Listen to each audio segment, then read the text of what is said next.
Now, this 4,005, I will have big Miracle Healing Center. You get going to 25,000. Daddy, let's say muncha. Daddy, let's say muncha. Daddy, let's say muncha. Now, Wabo, naturally. Daddy, let's say muncha. Daddy, let's say muncha. Onewu. I was saying miracle healing soap, right? Now, the truth is that there is no spirituality on that soap. Nothing. Nothing. Nothing spiritual on the soap. Now, this is made from organic material, right? Then normally have Muslim mazidibia. Na mamunji ya bu nkolo konye n'ime ha.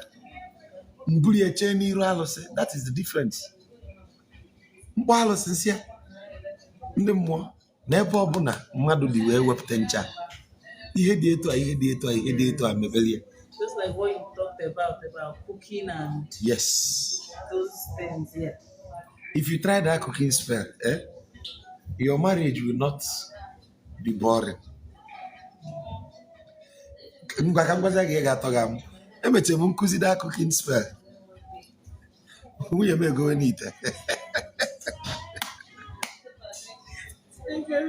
Now, open it to ancha adikita na somebody no Malaysia, Canada, US, struggling over the years to break even. Okwero.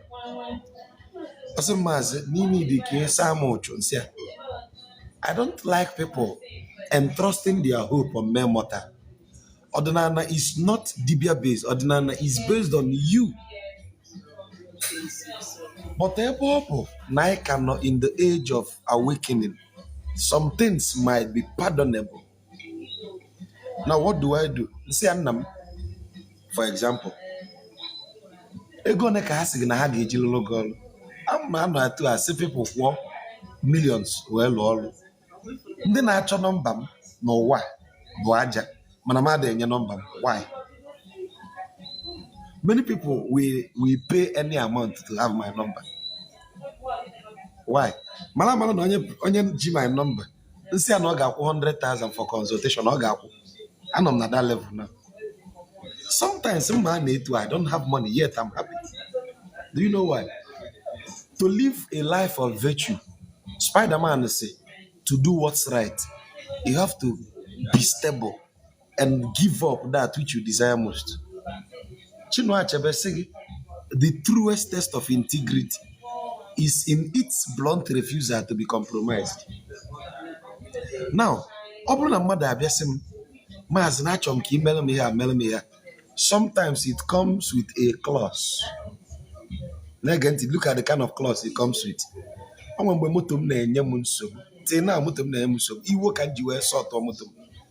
Like the motor begin to give me the motor will break down. 2 weeks.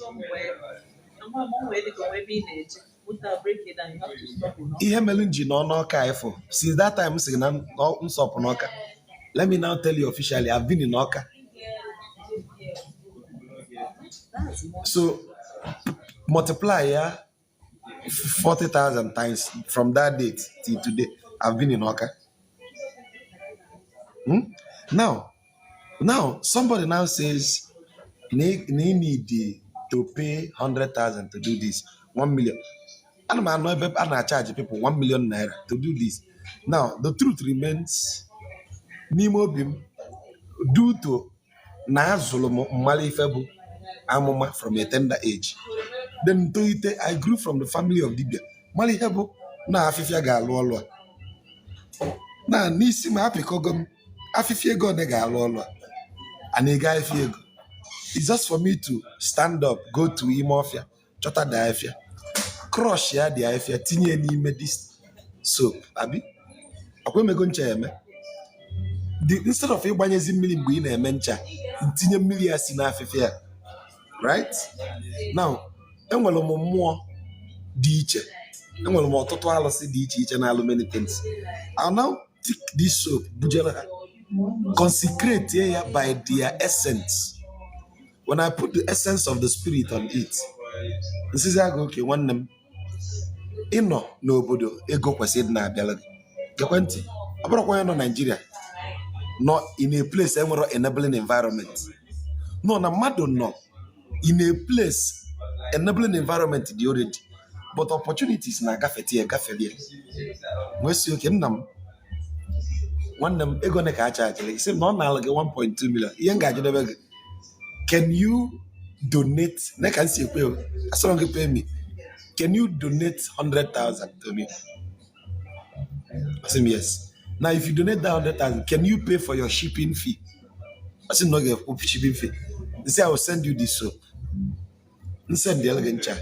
And now na ihe ga emegodo ncha for 7 days. You will ncha if you use it on what the gal. Because during the shipping, nwaanyị nọ na nsọ emetụ gị aka. Okay? Many other infirmities emego ncha. Others call them bopple.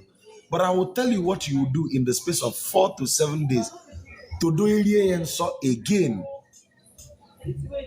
Mgbe gwa m na igote gị mkpọbakwa mmụọ si ndị mmụọ jebekwe n'obodo dị etu a n'afọ onye dị etu a na o wetegokwa ife n'ime unu kpara n'alụ in 7 days odido nsọ baa ya n'ime nsị gị ngwa use it. You might use it 3 days kpọm na phone maazị this thing is obromune. It's not about me. The only thing is that I led you to the energies in charge of that. I did nothing absolutely for you. But I brought you closer to the energy of nature. Because no afefia, nature is everything. Nature works wonders. Everything I know what the solution there is. Now something happened. Sometimes people, if you are too modest, people reduces you to a laughing stock.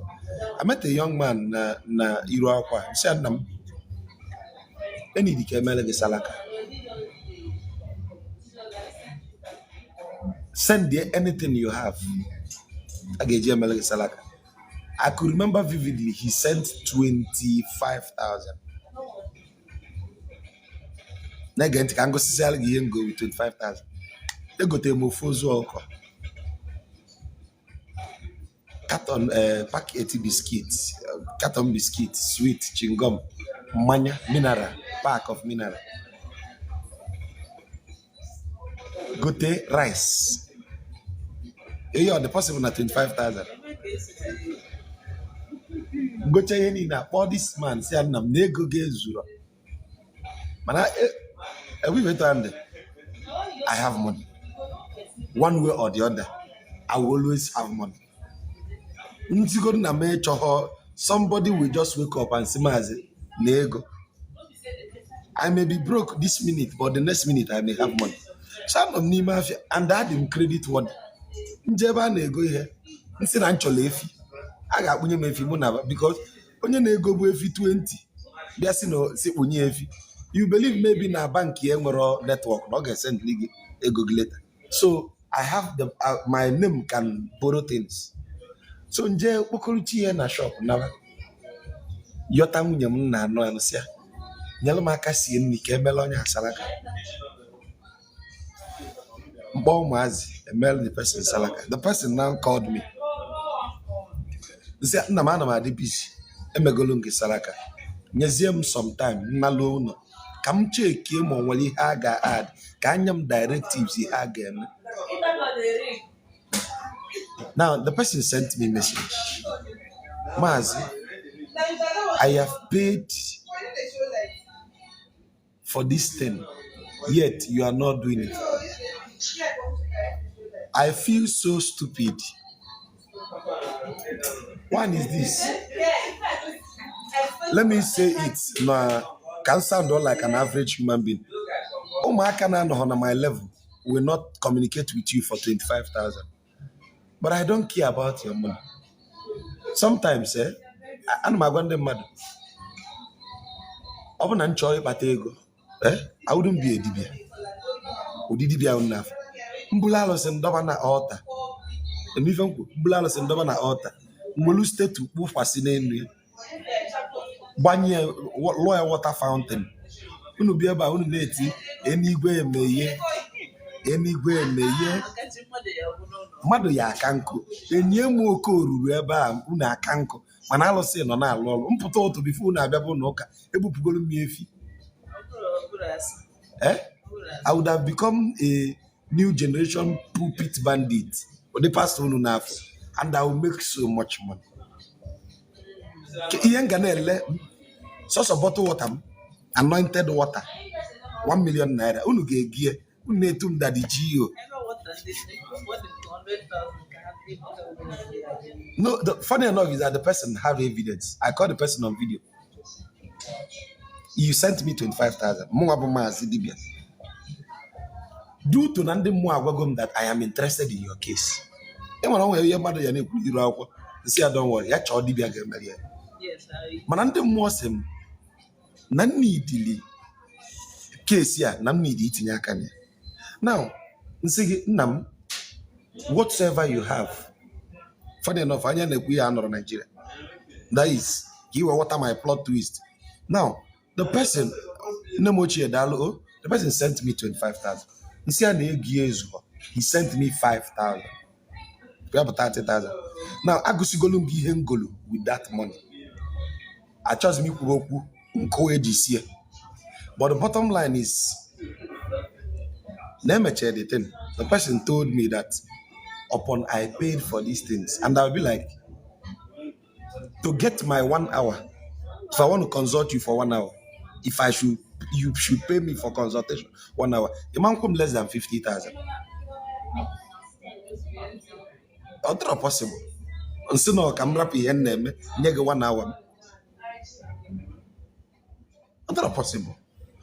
But the truth is that our people sometimes have other like you. Now, with I tell people that there is a reason why I don't give out my number. I don't have time. Where you converge around your dibia. Where you daddy, pastor. Omenana is odibende. Go and act according to your people.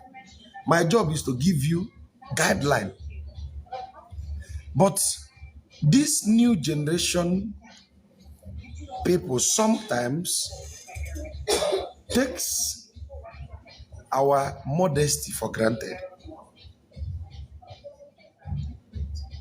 For granted to the extent that in us, okay, for example, go na social media. Go a dibia na de non be there.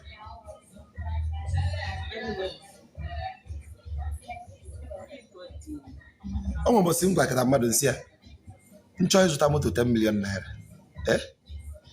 Unless or soncha, to 10 million. I'm on that level. Facebook, I'm almost 123,000 followers. But my video naga in thousands. Mumbo bazi me no se na ncholi ile ncha maka nwaanyị na-achọ di. Ụmụ agbọghọ ga-eju na DM. Ndebi at the rate of 100,000. Ụmụ agbọghọ ga-eju. All I need to sell is 100 soap or 10 million naira per time. No skin pain. And on that level. Man, the truth is this. You cannot compromise a standard.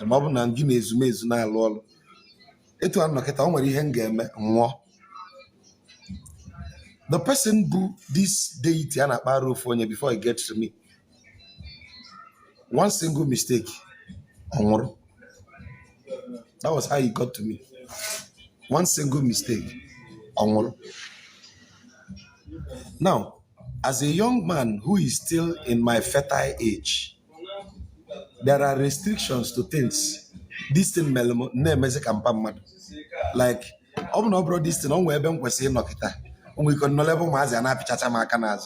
but this is Every day I am centered on one kind of, trying to be like. Now, I'm not in a village now. Nna anata village. Ọ ga-adị gị ka agadi nwoke 80 years na anata. Because immediately I come back, people na-anọ na ma anatago. Somebody onye si na ọ nọ Ọka, I'm in Ọka at the moment. If you can come to Pinatech Hotels, that is where you meet me. If you can come now because I'll be leaving in a jiffy. Pinatech Hotels at Ọka, opposite Word of Blue. Come to the pool bar, you see me there. Now sometimes if you na camera, when you name business, no can make you go business here,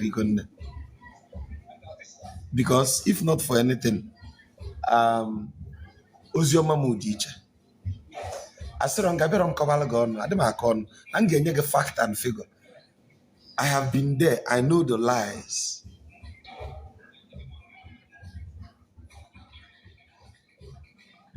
I know the lies. I'm Mkosiaga. I know what it takes.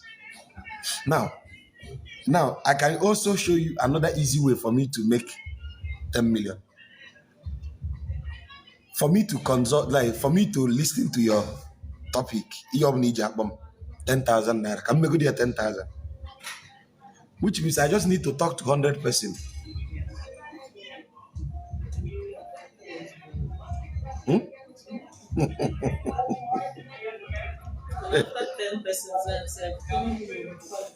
Now, in a day, their number niru akwụkwọ kịta asị onye ọbụla chọrọ ịkpọ m before ịkpọ m deposit 10,000 naira, then call me, then state your name.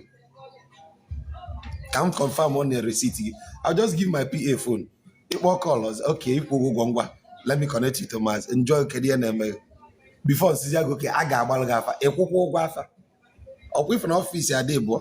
Then from there, okay, I got a logo, a Koko Wall Minister and Aga. But the truth is that I don't want our people to be so stupid. The same madness I may know, Noka. The Bible will hear about ordinary. We will reduce this to a laughing stock.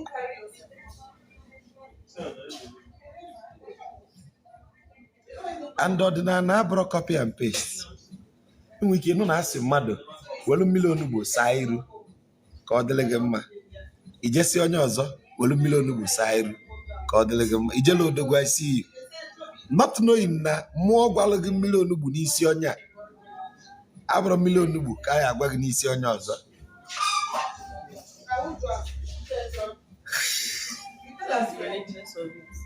I don't know how can Messi call in the Baifa.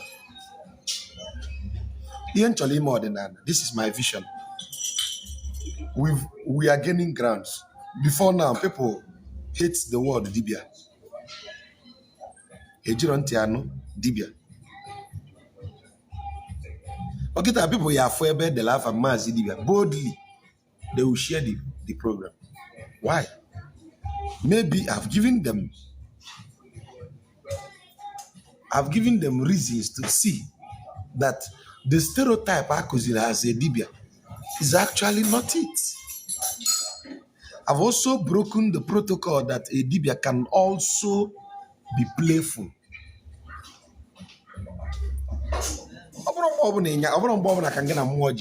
Stop the matter. Home. You are human before the unction came to you. Now, sometimes they close to me. Sometimes they close to me even find it difficult to reach out to me. Because if I can love, enlighten this place, live. Enlighten this place, live. Man, it will become stupid. So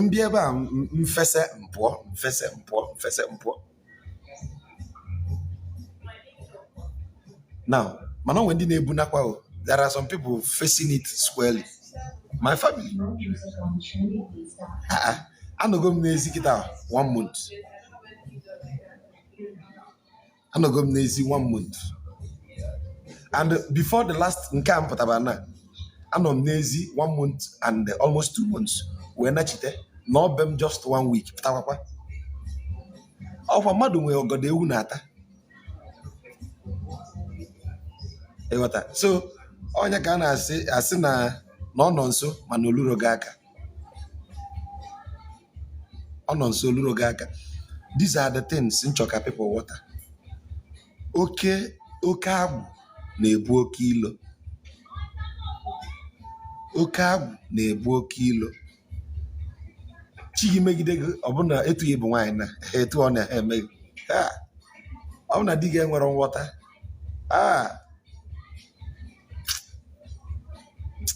Ọ bụ na di gị enwere nghọta. Ada Beauty, I greet you. Ọ bụ na di gị enwere nghọta. Trouble is looming. Maka na the problem bụ na ihe ọ ga-eme bụ na the man will feel like onye ọkpọkwa m mmadụ ọmụ ka ọ na-anụ ka agwụ ka ọ na-anụ. Ịghọta? Is this my wife or abi na ojuju I dey marry?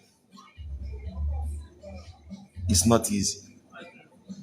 That's why nnata ụlọ, I try to use every little space I have to reach out to my family.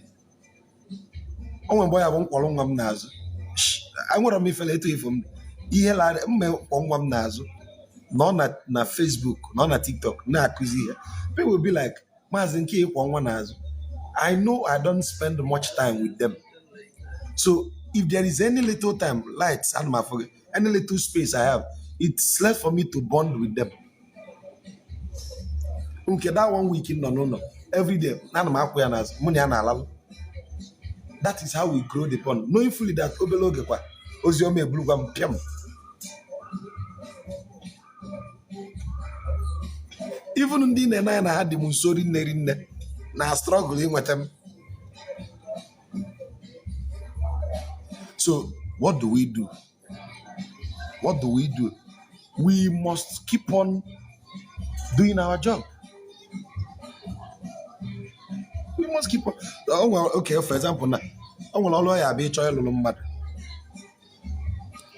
Get a one yaman when meko. Imali here one is. Imali here silinoko. Imali man.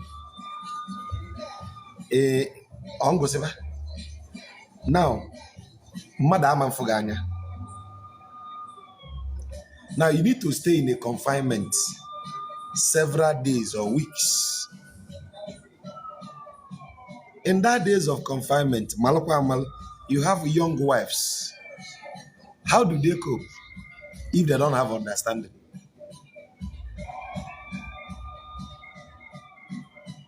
Do you get my point? So, consecration bụ ife melụ dibịa ọdị ebube. And that man si mekwala ọgwụ ọdị ile. Something happened. My mother bịalụ. My mother bụ a nurse. Mmadụ na-agwa my mother. My mother ji nurse awọli onwe. My mother bụ owu mmiri na-eme. My mother bụ ezigbote onye owu mmiri. But she's a prophetess in the Sabbath church. So nurse na mele agwụ ya pụta ife. Because ihe ejel n'ụlọ ọgwụ afro ka esi mee. Ebe my mother agba agha obele ntụtụ ịdị mma. Maka na gịnị o jego n'azụ ụlọ metụ aka na nji bịa metụzie gị. O nwere ụlọ ụka. Now, ọ bụrụ that na mmadụ bịa, my mother ene onye anya, my mother amalụgo ihe na-eme. Ịghọta? Ọ bụ onye a ihe na-eme na ihe ị ga-eme ka ọ dịrị gị mma. The person might not take the word because maybe you spend the China money ebe galala ọnụ. Ihe ọ ga-emezi bụ ọsị gị oke. Ọ bụ ịchọ ka agba gị delanda. O nwere ike ịgba gị ordinary paracetamol. You got my point? Ordinary paracetamol. Lụọ ọlụ gị ọlụ. Mgbe ị na-eji teta na mgbede bịazie abịa ọzọ, nọọsụ ya na-eme ma adịgo mma. Ọ bụrụ nọọsụ gwọrọ gị, nji nọọsụ nwere ka o ji gwọ gị. As a dibia, sometimes, okay, at that beauty, I'll tell my PA to reach out to that. Sometimes, mother yabiabem, man, ihe onye abịa abụrụ ekpele ka ọ bịa. Onye a need the financial support. Ozioma abụrụ sọsọ gwa m ebe ọ ya adịrị m mma. Sometimes here people need a little support. And they are coming in confidence. No ekpele ka ha need. Not knowing na he need ekpele. Mmadụ bịa na obiọra okay. Somebody bịa na iru akwụkwọ na-agwa m mbọsị a na ego na-agbalị narị ya n'aka. Ndakapụ na m. Nsị a nwanne m, enwere ego na-agbalị narị gị n'aka. One economy bụ ihe na-agbalị ego gị. Dollar, ị nwere 10 million naira mgbe dollar bụ 500. Ị na-abịa convert ya dollar enweta how many thousand jebulu afịa. Kịta dollar nọ 1006. Ọ amosu talụ gị, ọ bụrụ amosu. Economy alone agbalị gị ego iji. So before you chọba amosu na-ataghị, the first amosu na-ataghị bụ Tinubu, Charles Soludo, even in na-achị Nigeria. Fama bụ amosu izi na-ataghị. So ị na-alụ ọlụ amosu ma ị kpọnyere afafa, you are not ready. So now, ọ bụrụ na ị ghọtara the way the world works, the pastor ya sị gị okay, hi, the village gị na-ezu ego gị. Ọ bụrụ ezula ego gị, ife megodulu gị bụ the exchange value megodulu ego gị ọ dị useless. Ị na-ego bụ half container before. Kịta akwọta ka ị na-egozi because the exchange reduce go your dollar to nothing. Asị gị na amosu. Ihe a na-achịkọla amosu a na-agbata n'afa bụ economy. Amosu na-ata gị. Ofu ose. Economy na-ezugo ori mmụọ. So ịsọ tụrụ data economy, o nwere ụdị ọrụ anyị alụghị n'ụwa. Ọ sị asị jiri udene ka ị nweta onwe gị. Now, if there is no enabling environment, can you thrive? No. So the guy na-agwa m na ego na-agbalị ya na nsị a nwanne m since iji pụta ụwa enyenugo gị 30 million ọgbalị narị gị. Ọsị mụba nsị adị na asịs na ego na-agbalị narị gị n'aka. Because sometimes ana m ewetacha 20 million before I were one or two things na-achọ the money achọ mmasị na ego na-agbalị narị ihe na-aṅụ m ala erika. So mana ọ bụ na ibutego 100 million, o nwere somebody mkpọrọ nsị na asị m kedu onye ego na-agbalị n'aka m tụọ gị aka because na anọ m etu ijide $200,000 cash. Asịrọ gị na-enyere ya 10,000 no, $200,000 o ji cash in bulk bido business. O jiri ego agba club, o jiri eje moto, o jiri egolu moto. Anọ m etu a onye akịra ntinye aka $2,000 onwekọ. Onye akọ ya bụ isi m na o nwere ihe dị wrong. Nsị gị yes, something is wrong with this person. Ọ bụrụ ịkpachata nwa nchọnchọ 1 million, 1 million, 2 million ọkwụrụ m ụgwọ ụlọ. Ịghọta, ịbịazi esi m na ego na-agbalị nwanne na nwere amosu na-ataghị ego iji enweghị ihe ozu. Economy ga-eme ego gị ọ dị ordinary igo rice ka elu ndị be m. Na-ege ntị, nwunye m nke izi, nwunye m nke abụọ, ọ bụ mana m nwere ọgọ, nne m nna m nụ nwaanyị na-abụ. So nchọ ego rice ọ dị ka rice one ka m ma ego mgbe a na-ele rice 85,000, which means 850,000 bụ 10 bag rice. Mbụ na mmadụ nye m 1 million ngolu 850,000 go sọsọ rice, welu 150,000 go 5 liter mmanụ nri, 1 million ọgụbe. Mmasị na ọ nwere amosu talụ m ego nji enwere ive ozulu. So achọrọ m ka people na mistake normal thing common sense ya eme ite ọlụ mmụọ. Ị nwere aka ọlụ mmadụ si gị jee ka igbuo olu gị ji edozi onye ụwa gị na enwa ji gị ịkpata ego. Ị na-apụ ala ije bibe ego ka igolo ebunu na onye ụwa gị si gị na ọ na-ana gị na ọ si gị gbuo ori ebunu. Ije buli 150,000 from Lapo wee gbuo ebunu mgbe Lapo ya abịa. Mgbe Lapo ya abịa now mgbe ọ na-asị jee gbuola onye ụwa gị anụ. The truth ịma na ị nwere aka ọlụ no source of income. onye ụwa go ya esi na room tụdalụ gị ego ịlalakata ụlọ sị gị Ifeanyị Chukwu ọmụọ bụ onye ụwa gị na ego jide.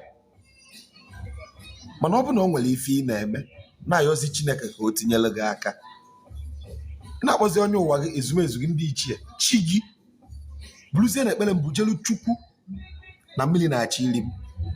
It makes sense. Now sometimes na ihe na-eme ndị mmadụ na sometimes we fail to think out of the box. Ya ka nye gị example na ka m nwere ncha amaala gị atụ. If I create an ad and put on Gigi where the few line statement on this soap, na soap a ga-enyela aka ka your skin restore its water. Ihe a na-asị exfoliation. Na ọ bụ na ịchọ ka ị nweta the tone, natural tone of your skin without imebi arụ gị, na this soap enyere gị aka. Now, ị post na status gị sọsọ, ihe ga-respond to this is ndị mag nọ na contact list gabi. But if I post this on Gigi, create a Facebook ad, YouTube ad, I may spend 100,000 creating these ads. But one sale in game will recover the money. Manonya no nebe na nja afia di. Mano so na status ya ka na upload afia. But he can use 10,000, put Facebook ad on that same soap. On what the order to supply 300 copies, 300 pieces of it. Kada melongwe on the village je ko enwa ji onwe. You limited yourself to the place you are. And sometimes persistence breaks resistance. If video mo sometimes if every video mo 1 million views, 2 million views, 1.5 million views, 100,000 views, 20,000 views, 5,000 views. I when mo abo maazi bibia ya post to a video. So someone na nwunye m na-enene ya. Nobody wants to, because nobody knows me. Ntinye video 1 month 10 views. Did I stop? I kept on teaching. I kept on teaching. I kept on teaching. Until one day, people gave me my because the name alone, Mazi Dibia, is a stereotype. Dibia, but at a point, they started giving second ear. They started giving listening ear. It started making sense to them. And they share the video. From it, people now, if I stay 1 month, say my mom post video, you see people writing me mail, calling me on phone. Now, are you okay? Are you sick? Why have you not posted something? Oh, now I've created value by persistence.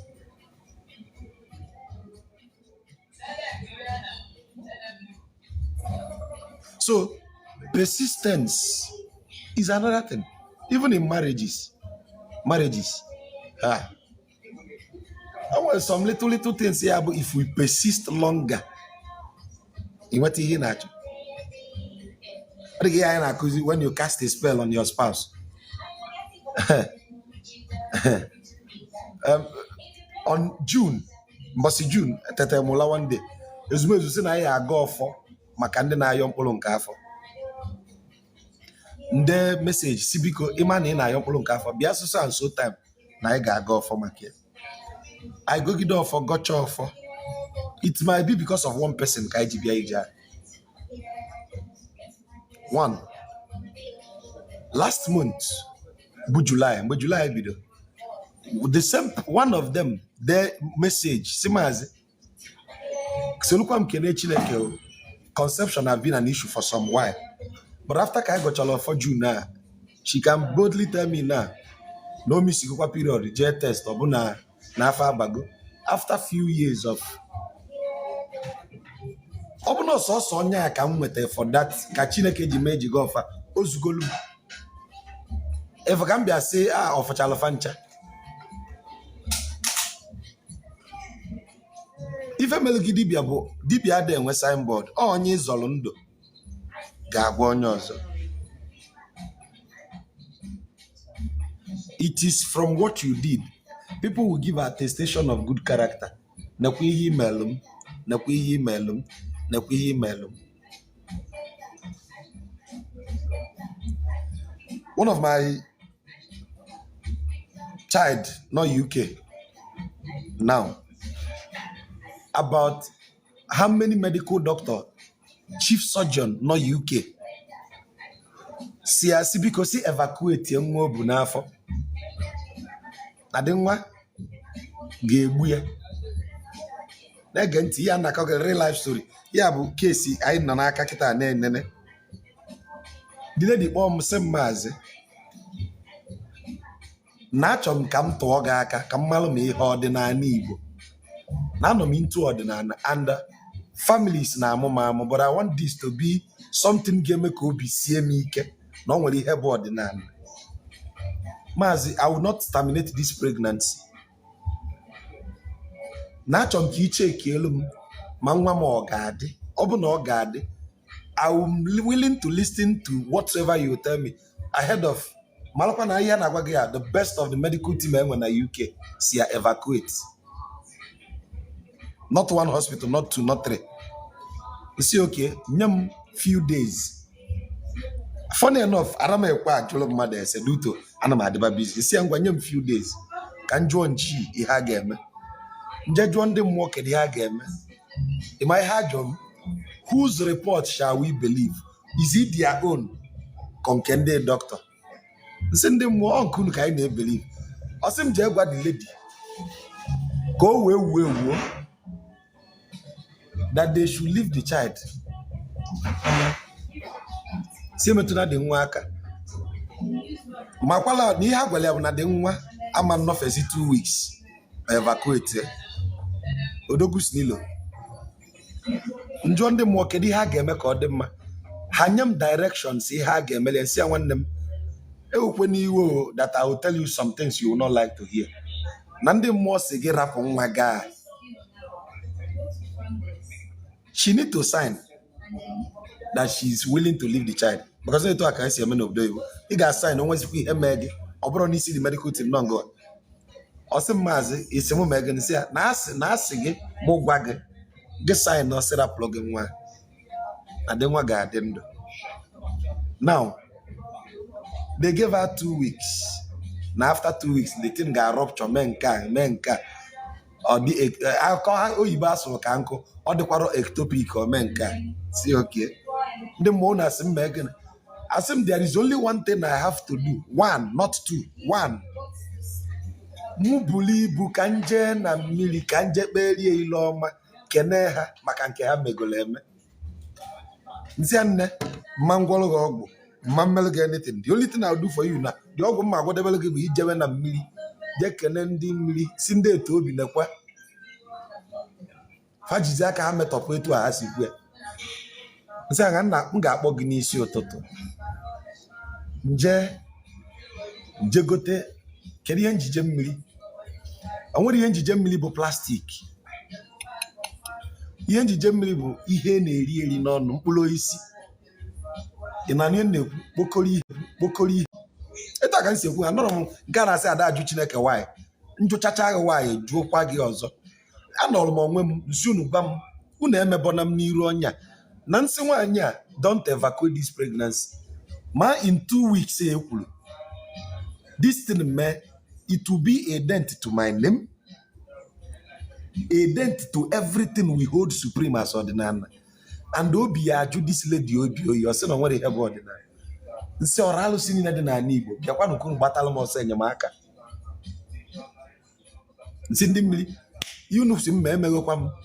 Body lady video call, go get there off, go off and say, it is settled. Never been.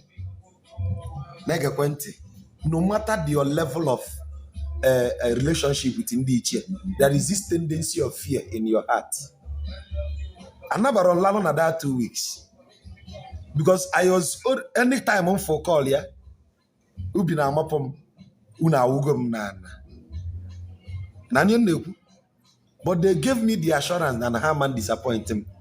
Lo and behold, I am now locha loa. The first remark go see no loa in the kubo.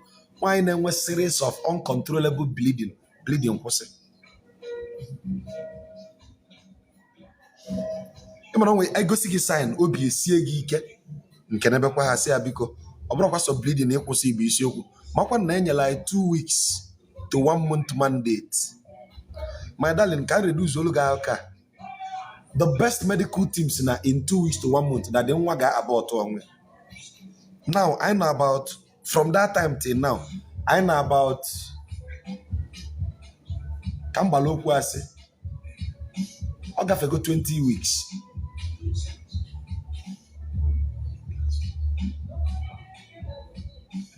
Nifenku ọ gafego 20 weeks. In fact, na discharge zira from ụlọ ọgwụ si na luo ụlọ.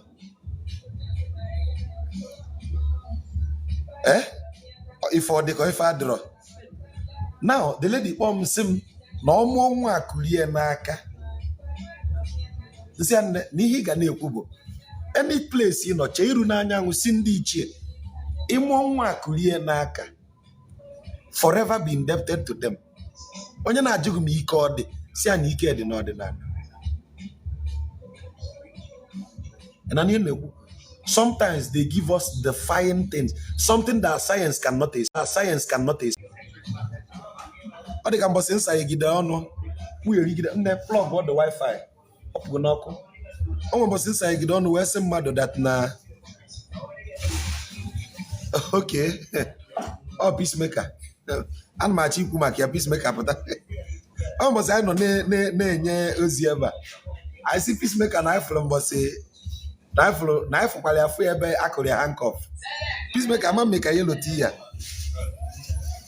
Sị na ifụrụ ya na handcuff. Mana ofu ife ka ọ ga-eme ka the handcuff wee gbanarị ya. Ịma ya si ya mee.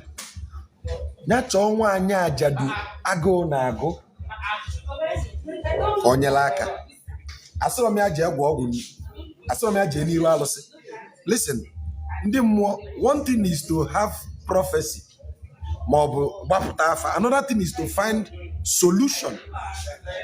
Ndị mmụọ si ya ị nidiri ịbịa n'iru alụsị. O nwere ihe na alụsị ya ejedebe n'iru ya bụ nwaanyị ajadu isi mkpe. Peacemaker kpọọ m na fon o kwere m zuo ike maazị nsị a na o nwere nwaanyị ajadu mma ihe abụ ife sibe ike. Ịma na ọ nwe ya bụ ajadu nwa ajadu. Ọ bụrụ ajadu a na-achịrị ata isi m na ajadu mba nọ ajadu bụ ajadu isi mkpe.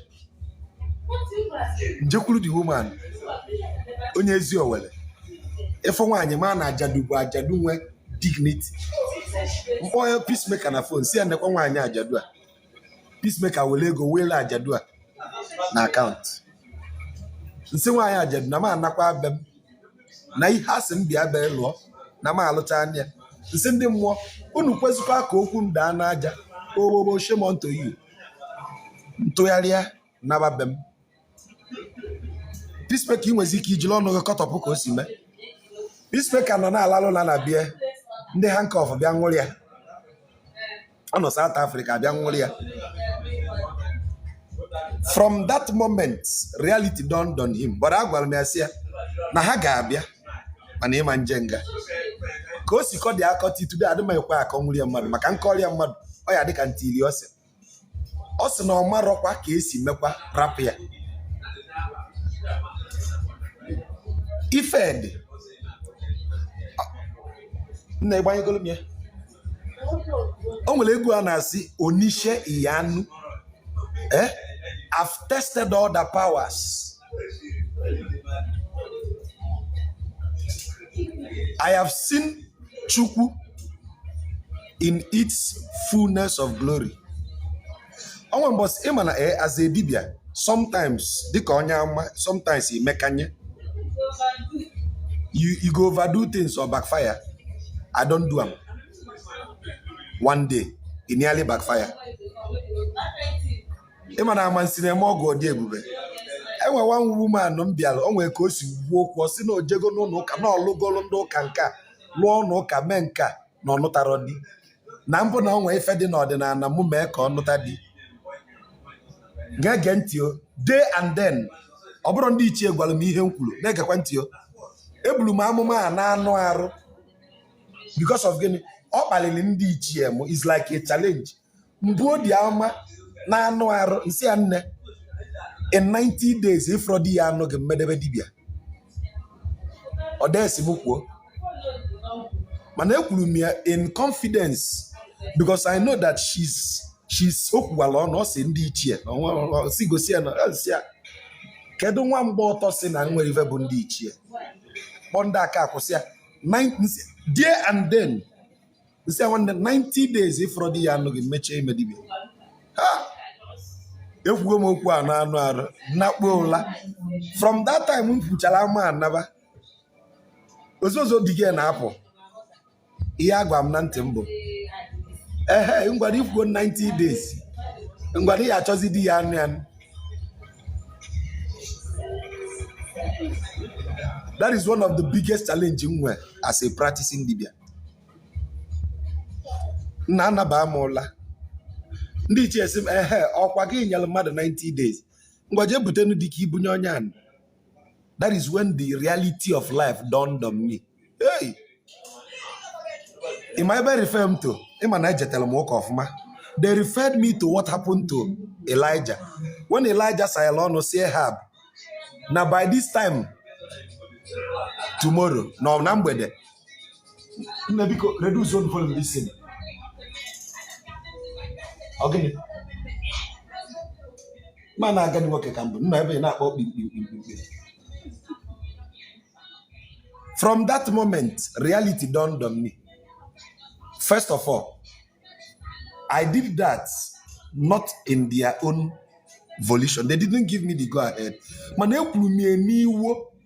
Like, how dare you reduce the chair to nothing? So, in 90, a full-fledged abo in 90 days. Manisa in 90 days after the year I made a digger. Was equal on. Fagandiche and Agam equal on. Hey, where yoba? Yoba. The lady bomb the phone, sim, Kedify ye me ka that in we me. Mwese a nebununato ko ya cost. The lady book wake is wogo. O mebunu, yeni mo conclu, wum, but nebuno tak, etabo. Bandits here. So that because Nanka will get go number. Oh, later I demand the girl na apala. The girl sim na 90 days luo. Obuna men with terodi. Maro no maka gwande maro no anya mo waka ebo. Sindi tie. Ihe abudu yoli ekpelu ni azam no wa. Nu zacha mo nka unu azazi na mozo. Because ojizim no I just have to do anything. Campo on ija. Ema the funniest thing. Obi na street. Ema na ama bugide bo nke onye no gi nso na nsogbu odi. Obro nke aya babata no ka sị na onye ngwụlọ na-eje ije. Amụma bugide bo nke onye no gi nso nsogbu odi. So see the lady. Now don't worry. Nekokwa amansi melo ogu di ebube. Nsi don't worry. Na 90 days ihe nweta di.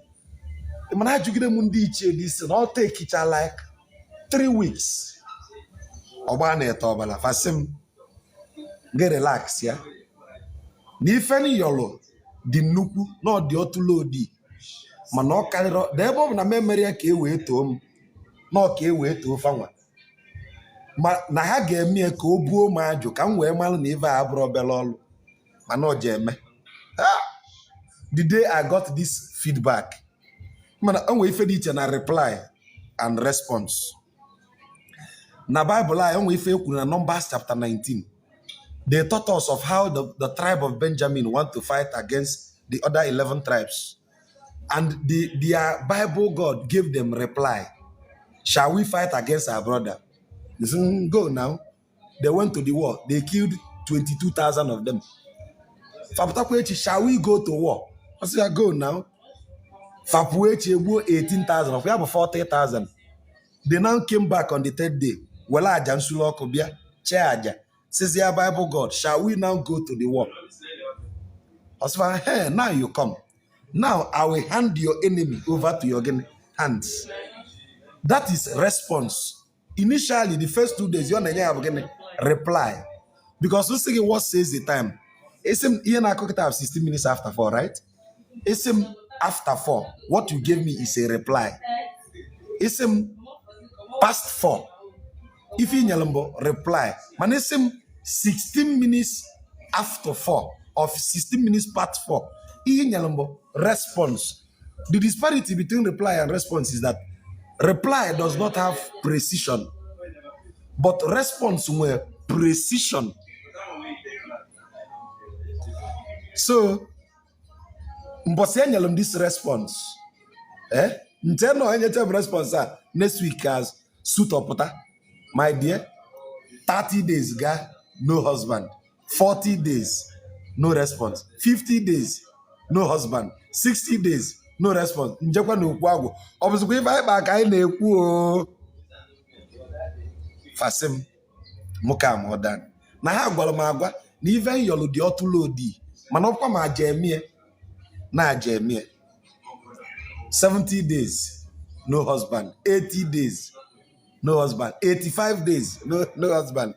The lady mom na phone. I was simple table na apụtagonum. Agwa na agun achọbe m ikwu okwu. Even na achọbe ka o zuo 90 days. Mma aga ụwa na inu ncha niile bụ ofu.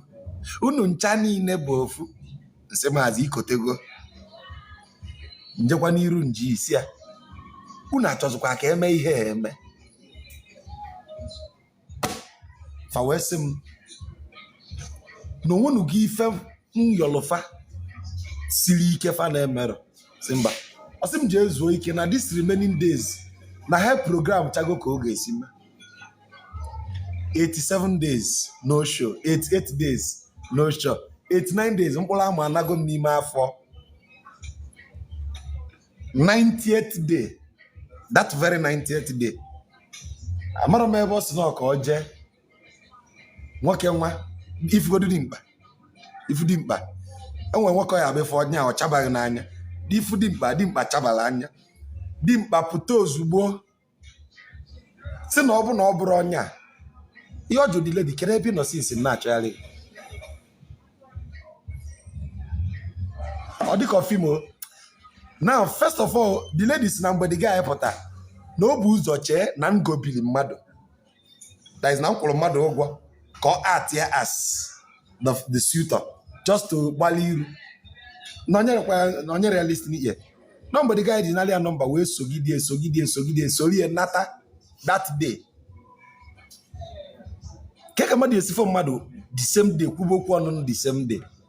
To cut the long story short, that 90th day, the suitor came out. Water. To cut the long story short, ndị a anụgo mụọ nwa bilibe ha. Mana ifu since that day, ana m adịzi careful, ana m ejizi ọnụ m aka.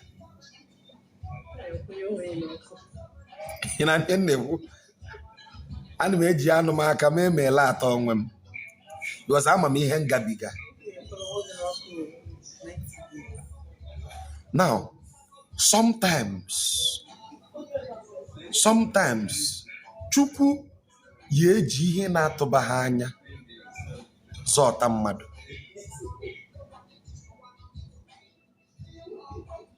Ana m enwe nsogbu anya onye ọbụla ma mgbe anyị na-eto ihe niile ngụlụ akwụkwọ n'ụwa I don't use glasses.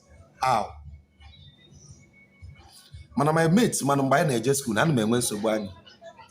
Kedu ka o si wee kwụsị? Mmiri anọkọta one day nsiva na ebukugo m surgery n'ihe no hospital. O nwere Anglican surgeons si England bịa mgbe ebukugo m surgery n'anya ma ụlọ ụtụtụ dadị ndị mmụọ si na mama m jee that surgery. Mgbe my mother si na andolugota ọnụmo si my mother na asịkwa m ejere that surgery mama njezi. My mother si m okay ụlọ nnọọ one day fasi m na mmiri a uweli esabi iru m saba anya m na-asị ọ dịka atị anya ọ na-apụ m n'anya sachacha ya nya bụ tata. I don't use glasses mana ana m agụ akwụkwọ niile m chọrọ ịgụ n'ụwa. Ifu m ebe m na-anya moto n'abalị anya m na-afụfa. Kedu ka m esi kọwali ya mmadụ? was something so ya be cover or they call super story. But ihe ji na-akị ya bụ sometimes some people need to hear some word of exhortation. Chukwu ị na-achọ nọ gị nso. The only place you need each of ask within yourself. Jobakanes.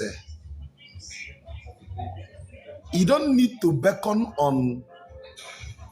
No human have the right to be a god over you.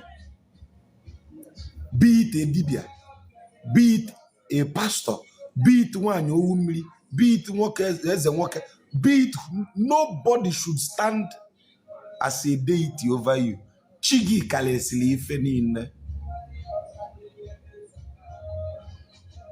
That is why Ordinana Jibolo asks within. Search for your within.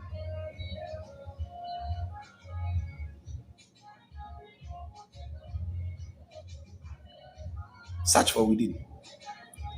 If you find the connecting puzzle, everything will work for you.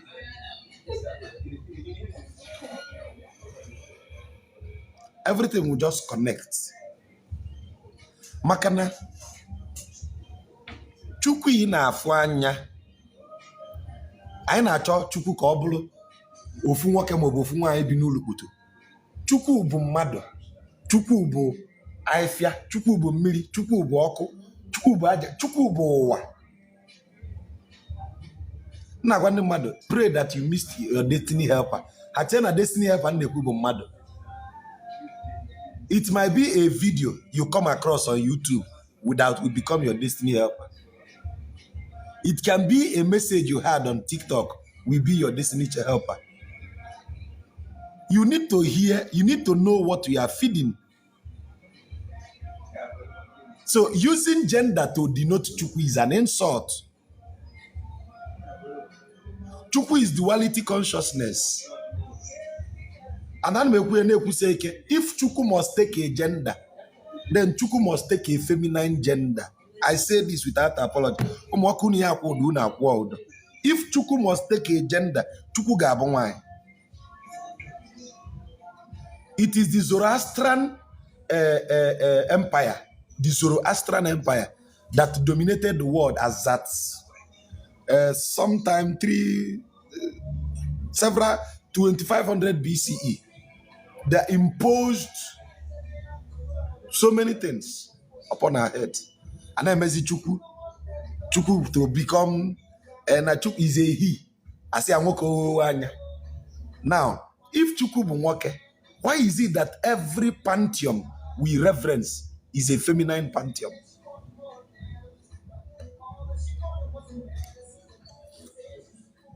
A woman is that thing in your ordinary sperm cell. So someone you may know. Ordinary akamu ki nyelo nwanyi otoyali ya obulu nwa. Akamu no immediately ordinary nostril ki nyelo nwanyi otoyali ya obulu nwa. Inyelo nwanyi ordinary condiment o me ya obulu a delicacy ni aga eri eri. Inyelo nwanyi your house or convert ya obulu home. Inyelo nwanyi blessed assurance onye gi peace.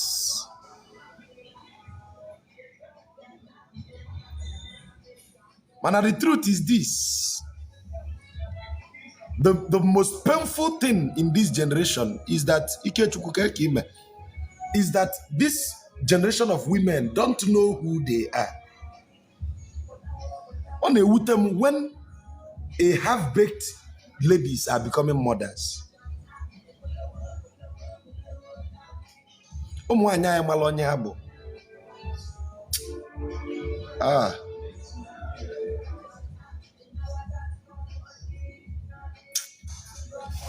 Chukwu a na-afụ anya bụ nwanyị.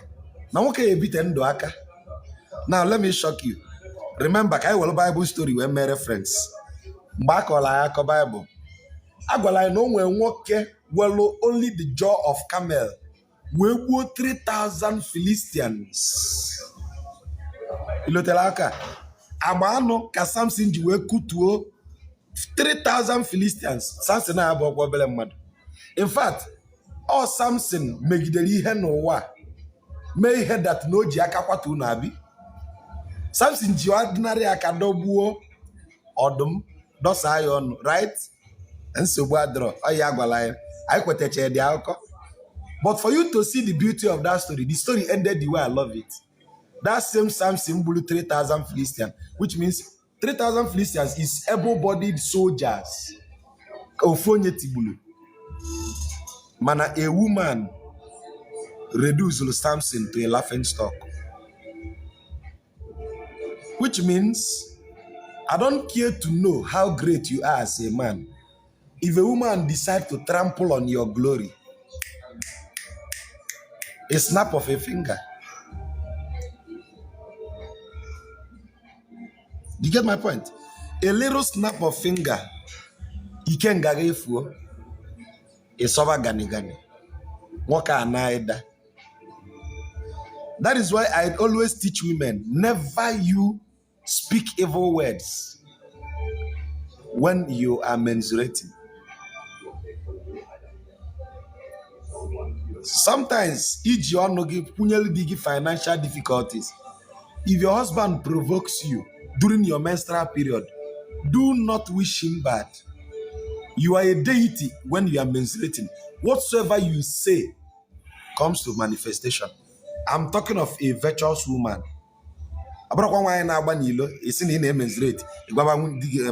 Doesn't work. When you are menstruating, you are a deity. That's why in your 7 days of flow, you are abstained from. On the 8th day, you can now come back. Is not because you are smelling, no. It's because your consciousness has been raised to a higher vibration.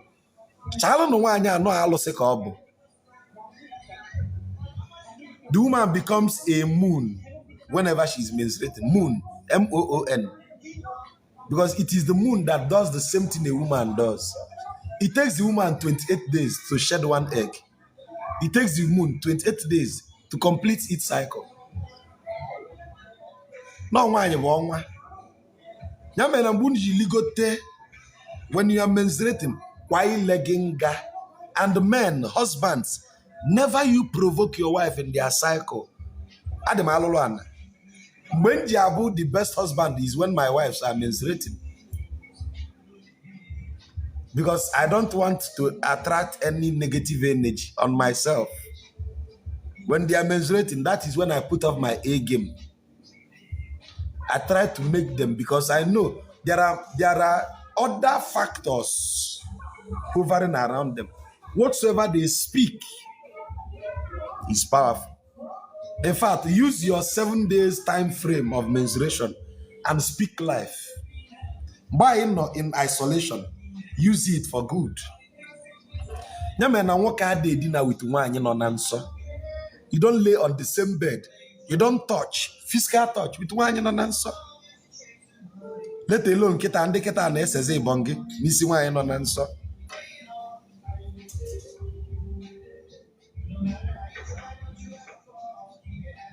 You don't, and please, and Monday Nasi, use your period and pray. Please don't do that. It is defilement. I repeat, the blood of your flow is defilement. Don't use it and sprinkle on human being. Don't use your flow. Hey,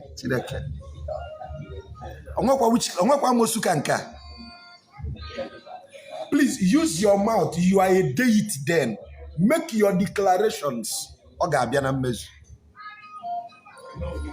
When a woman is flowing, she is in her God state.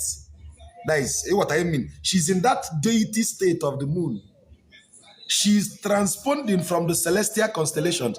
Whatever she says comes into manifestation. When they say, when they say, hey, gather me. Oh, Otutu Bualo no wa. if you want me to teach you how to use your period to pronunciation to pray, come and call the I'll be like, I don't understand. Do you know that na nsọ nwaanyị na-adalụ ọgwụ? Many ikengas has been reduced to laughing stock. Now, let me tell you why ndị ichie ji si nwoke asa na-efele. Listen. Your girlfriend, ịkpọrọ na phone, baby bịanụ ka anyị lụọ, the girl bịa. She may just, ọ na-enwe 4 days flow. She just finished her flow yesterday. Today is the 5th day. She's not your wife. You don't know her flow. Enjoy, are you menstruating? I'm saying no. Truly, she's not menstruating. But the law of purification says she should stay for 7 days until the 8th day. Izunabo na Igbo is 8 days. Now, the lady's flow have stopped on the 4th day. Echiriata on the 5th day.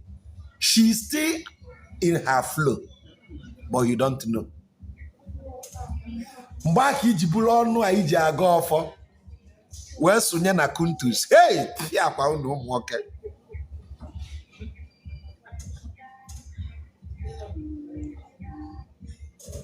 Ada Beauty, I'm live on TikTok. Oh, this is a live program.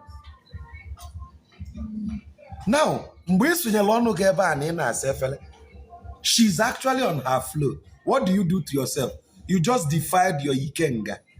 The Indian na-akpọ ya Haruna Banda. Ndị Igbo na-akpọ ya Orakwụ. Haruna Banda, Orakwụ, is a powerful defilement in spirituality. So now, the girl in a date, you don't know her flow. He just draw a baby, are you menstruating? I was thinking, no. Maybe the girl, knowing fully that ego is actually in her flow. Abana bedroom, such a pachangongo, a butelgongo, ibulisi, yeah, pound.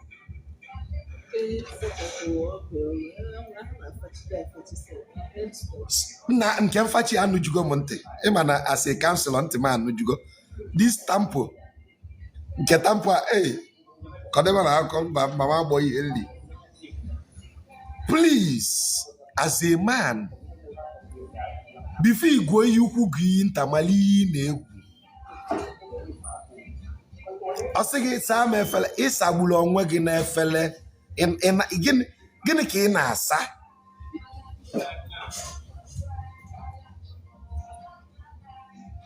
Yeah, last night we said it. There are ways you can use your penal cap and wiggle on the ministry. On your that same sensation. Sometimes people not talk about half. If you listen to my teaching, solution to your problem happen. Nankuzi mafade. In my teaching, solutions to ihena yagede. Because sometimes, we come on such a kiki joraku mechudo onwegi. Efele salasa jigi. Itinyisi ina asefele. Ima the worst esachi no. Eputazi anambede ibunyi oji. Dembo na ndegere chukwu odeki na agologia with onu ule. Fiakwae. Bunyi oji. Ina se okwamubu give negenti. When I watch your Pentecostal pastors, I laugh at your shame.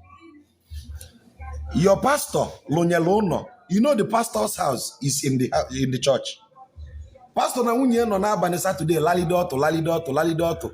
Lapoto to Sunday, Pastor Waru, Ilisu to Baratana, Neti, you are Yahweh, Ribobo, Bidoga Kanisi.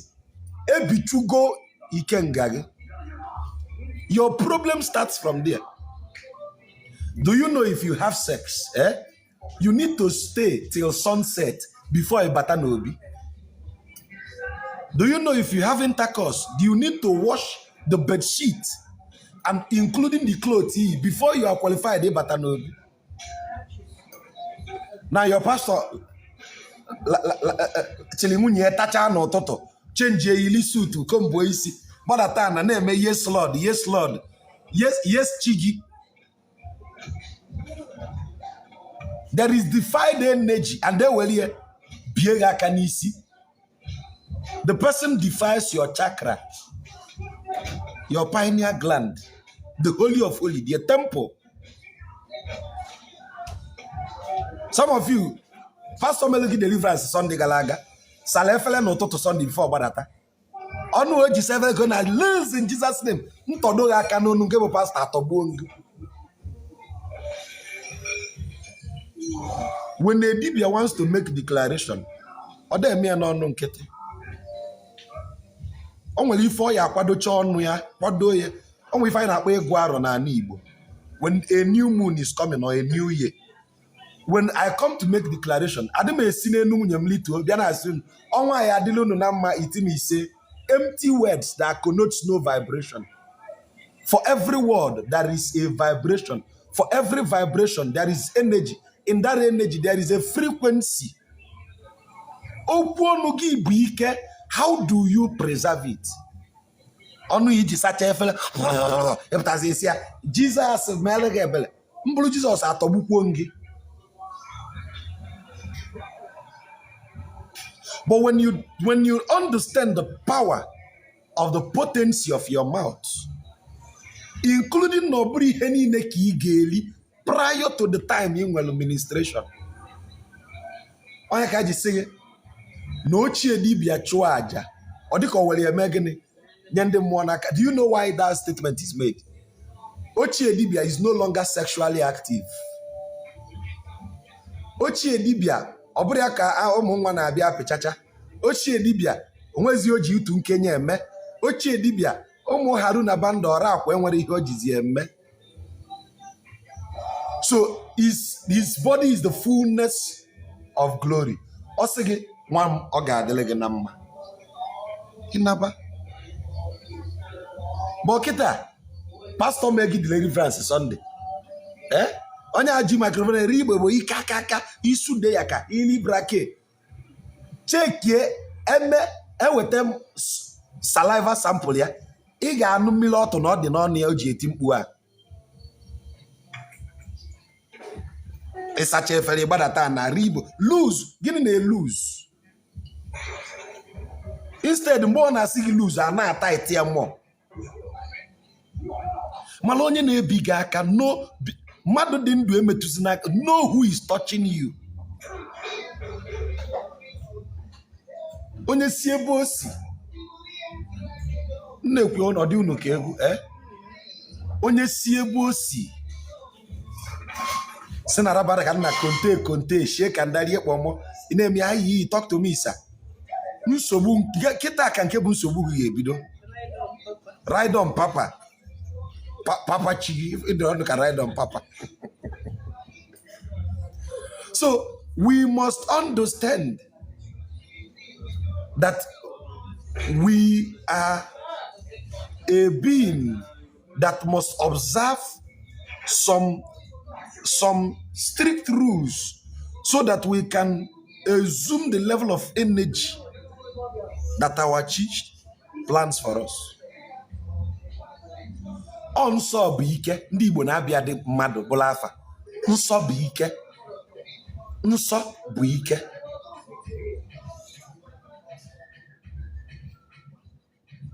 Nsọ bụ ike. So ọ bụ na iji mme ya ọrụ akwụ if you are guilty of washing plates,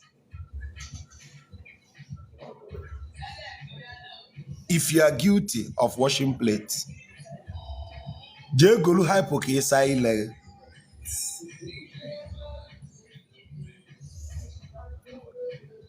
Golu hypo ka ịsa ile gị inidigodi ịnwụ like miracle Igbo up to 7. Aka Igbo ike na-esuru ana o. Welu ya na ọsọ ọjị sagodi ile kpụalụ ama na amara ama. That is why some people ya sị na ha ji dokwa onye ụwa ha. Nwere ihe na-eme. Ibu alụ wee dokwa onye ụwa gị. Ịsachala efele tata je dokwa onye ụwa gị. Ọrụ akwụ. Mana ọ bụ na ị nwee abstinence, mee purification, mee ablution, mee atonement, idokwa onye ụwa gị ndị mmụọ abịa ya nalụ gị nri.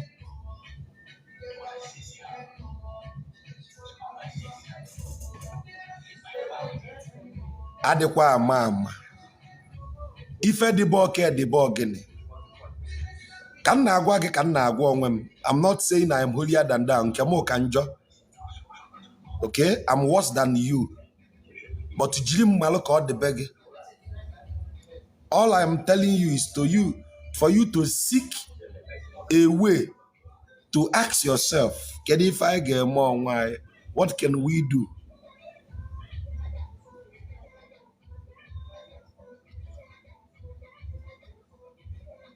Ọ bụ na a na-ịsaga efere jee ka ịkpụ alụ. Ya kpụọ alụ ama na amara ama. Kpụcha alụ ịsa ile gị. Wele ọsọ ọjị edolu nsọ, ọsọ ọjị anụrụ anụ wee saa ile. Taa mkpụrụ ịsa noda, taa mkpụrụ ịsa noda 7 into 7 times. Welu mmiri aka oyibo ikie na-esuru ana wee ṅụwagodu ka ọ gwọcha gị ihe imebiri n'ime arụ gị. Welu mmanụ ojukwu dee n'ile gị n'isabi gị.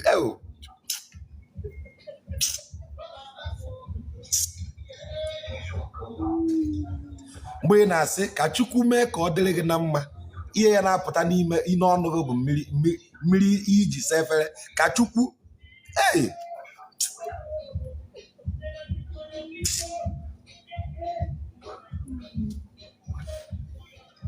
people abroad, the first thing that matters is for you to acknowledge you are wrong. First of all, doing all the ritual that has to do with atonement is not complete if you do not have that self-guilt.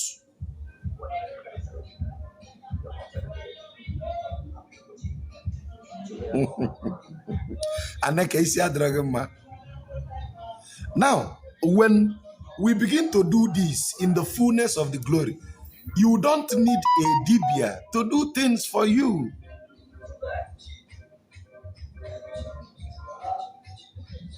Things will just fall in place.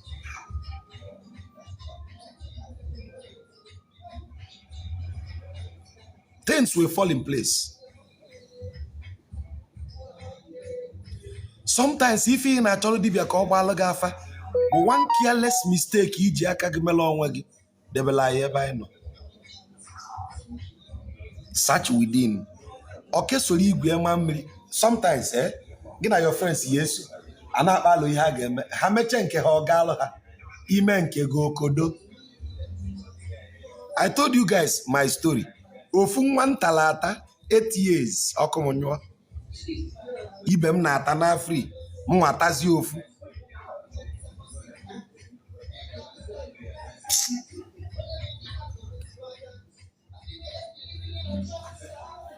If only you know that na inchani na brofu, we are not the same. Thank you for the gift. The truth is this. Okay, nefufu ozioma ka efe na face na atọ ndị mmadụ na-abụ. Ọ bụ na ọnwa agbọghọ ka mbọ kịta na-abọ ike. Onwe ndị ya abịaghị ebe a nye m lion. Na-emezi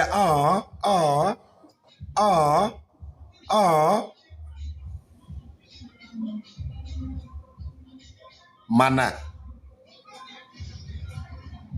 the truth remains that we really don't understand the core values of Ifeanyi. Ada ezinne mere m alụ and afa dị gela dị m elofu ezinne atachara m ezinne ọkụ m nyụọ 8 good years. Amara nwaanyị gụcha university na struggle na-ejide onwe m ezinne wee dala wee mebie m. Ọ bụ na mmanụ ka ihe na-enyesikwa na nnọlụzi anụ andotezi aka ọ bụ na mmanụ ya akụwa m ya abụ makwa ọ bụ na ndị intact n'ọnwa jokes apart, what you are seeing now, the glory you are seeing in me today, ọ bụrụ na ezinne menyụrụ ọkụ m, you would have been seeing it triple.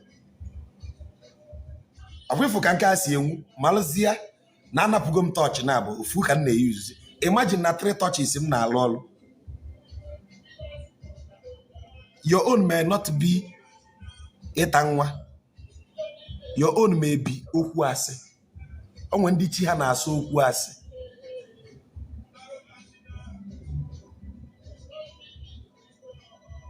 I repeat, onwe ndị chi ha na-asụ okwu asị. onye ya bụ osolu m taa nwa na no problem. Mana the moment ọ sịkwa nara asị nsogbu ebido. O nwere ndị bụ na nke ha bụ ekwolo never you nwelu mmadụ anya ukwu. O nwere ndị mmụọ ha na-asọ ibu iwe n'obi. Ifo ihe ị na-asọ abụrụ ihe m na-asọ. Ihe mmụọ gị na-asọ abụrụ ihe mmụọ m na-asọ. So it's not about me. It's about you aligning with your chi.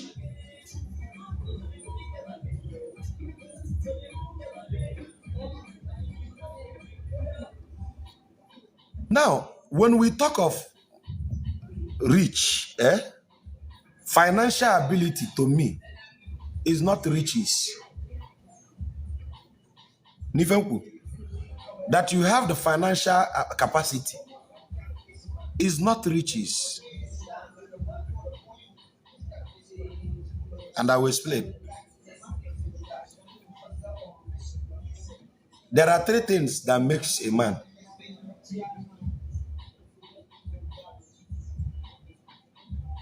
What you think you are. What people think you are. And what you are. Ihe chenebo. Ihe ndị mmadụ chenebo na efe ebo.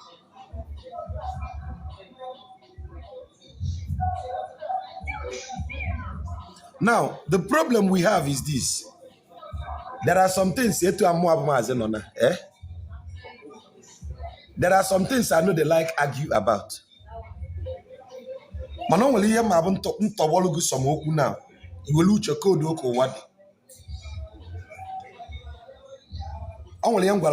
I said it on, I think it was on Facebook, I said it on Sunday. I said on Sunday, onye nye mbe na mgbu onye a ihe ọbụla mere ọnwụ gbuo m tata tije enye m na aja ọfịa. I don't deserve to be buried in my father's house. Do you know why? My father si n'ụlọ pụta ilo okpo enyi m anya is a curse. Alụ ka ọ bụ. Ife ọbụla megide ọnwụ gbuo m taa si ifu ka esi tụnye m na aja ọfịa. Tụnye m ebe a jee nye m na aja agụ because na ma nwụrụ ọnwụ chi m. My grandmother is alive. My father is alive. But sometimes in that all more people need at once women. The only even he can't drum. The only thing me could he can ganam dubem. That is my greatest offer for the day. Jebelong one day, what of Nanguni Runia Acadia? Ya John the boy fan knew.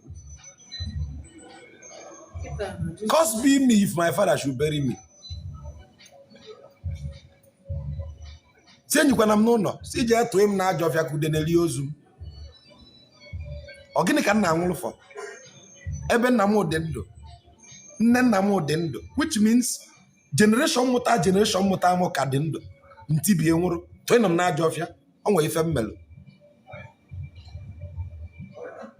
So that the novel was, if I reincarnate and come back, Mpusi cannot bam. Oya be oya ba madon wo kolobia tibli wo obeloge ababa mponana na-eme wele ezigbo akpati galala ọnụ nye obeloge asị na na-eji yipu akwa uju ị na-apụ ala na mere ọnwụ jikwa igbo ọnụ anyị na-anwụsịsị ka ọkọ kirife ji enyi mmadụ na-aja agụ okolobia tibli nwụọ ịmakwa ihe omin na my father teta ụlọ ụtọ ka ọ pụta n'ilo tụọlụ ndị ichie mmanya ọkpọ enyi m ọkpọ ebe enyi m iru alụ ka ọ bụ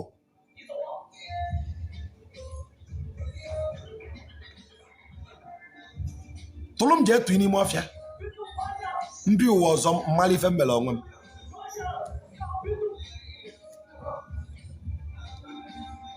The earlier we understand that if I bụ ndị gboo.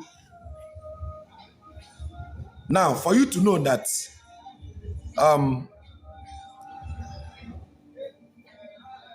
onye bụ Christ nwa a na-ekwu okwu mmadụ a na-ekwu age of death does not mean anything. Christ died at the age of 40.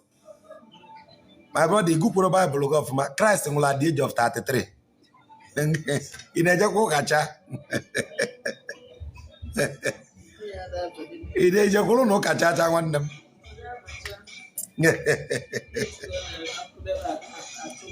Hey.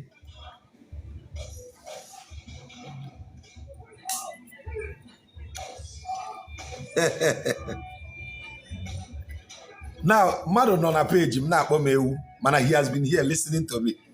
In a Monagonye, moderator, please don't block him. Allow him to stay. The problem is that sometimes, onye that will disagree with me today will become my friend tomorrow. So blocking the person is not, I'm not winning, so allow the person to stay. Now, reality is the best teacher. Now, sometimes na hade comfortable. Ije hanso. If na hane the greatest wealth Chineke enye gị n'ụwa na ịnwụrụ n'ụwa nwa onye ya nọchi gị.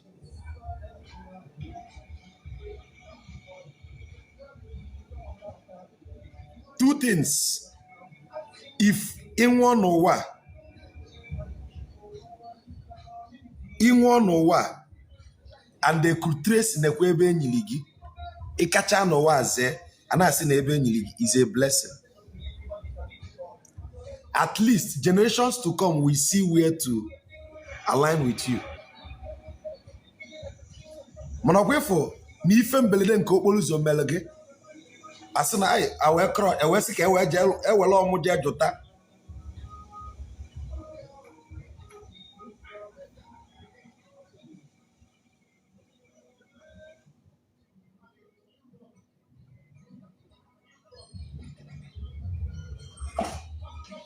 May we not lose ourselves in search of ourselves. Onwe many things here about them. Onye ọbụla na struggle. Even in Abrebele, there are some things I don't pray for.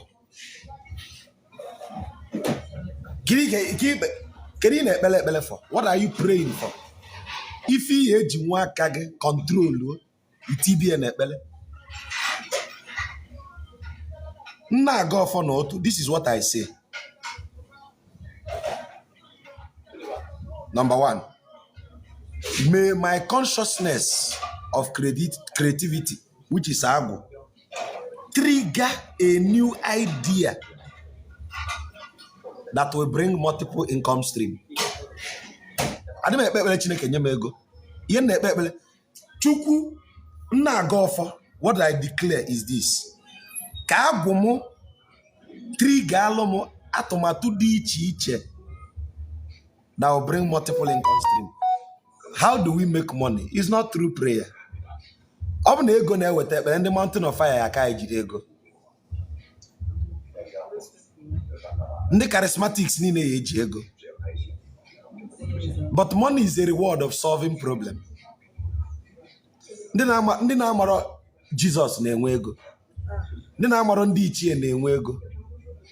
N'ife ndị na-akpọ isi na ana Islams, we are even richer than ndị Jesus.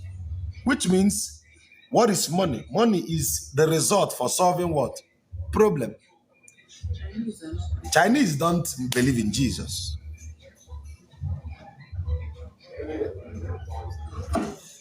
Saudis are not Christians, yet they are filthy rich, which means we make money if we can solve problem.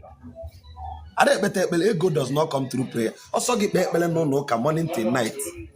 Money no go come. Man, if you can create solution,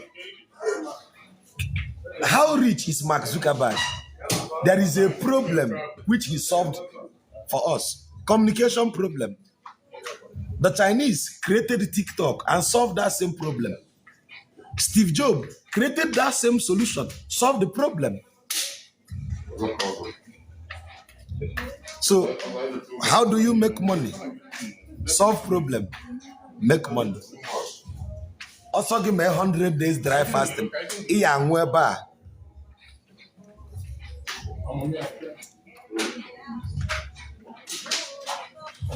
Now, o nwere ndị na-achọ ebe a ga-enweta ncha eji asa arụ.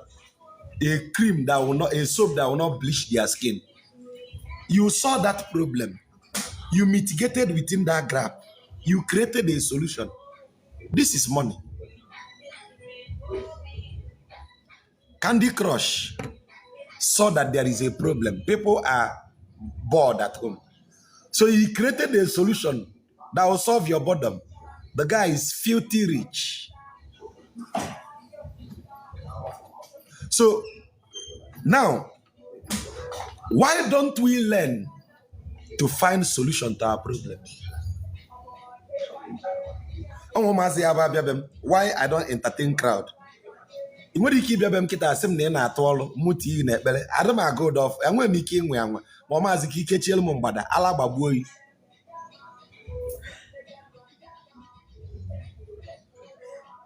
But do you know if you can ever think of a solution around this environment, solve nwe, voila, you are rich.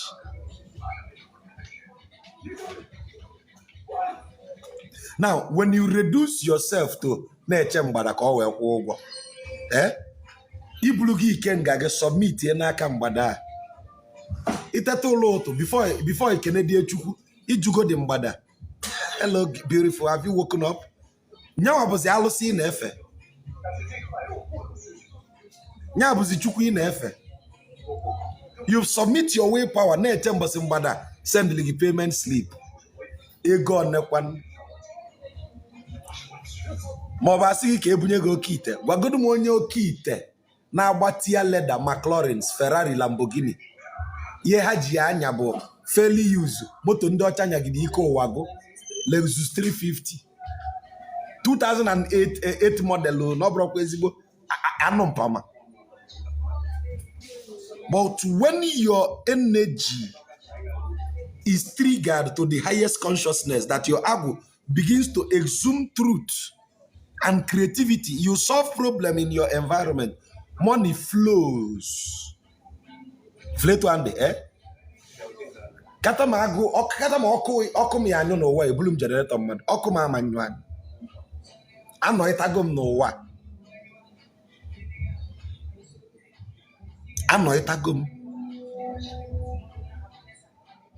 Anọịtago m n'ụwa. Now, are you willing to ask yourself these deep questions? When the foundation is destroyed, what can the righteous do? The government have destroyed the foundation. Shall we continue to lament? No. Our job is to sporadically look for pulsating solution to our immediate problems. That is why Ejinwe reality TV show that comes to bring youth together to promote nudity. Mada anonimu no na-eri nni biche nni gba ọtọ say ibongi on camera. Ndị agha aba jụọ afafa nwere ede afafa. Mana I know in a critical condition in this economy. No pulsating question is being asked.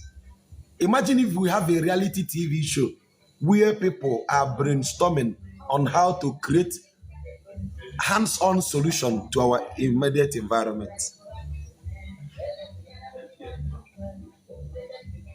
There is a reality TV show happening now. Whereas 1 liter of fuel, about 1,000 on Bosia. Okay, Lagos is selling 1 triketa. Ajim Posa. Ajim Poke. One day, we are in doom.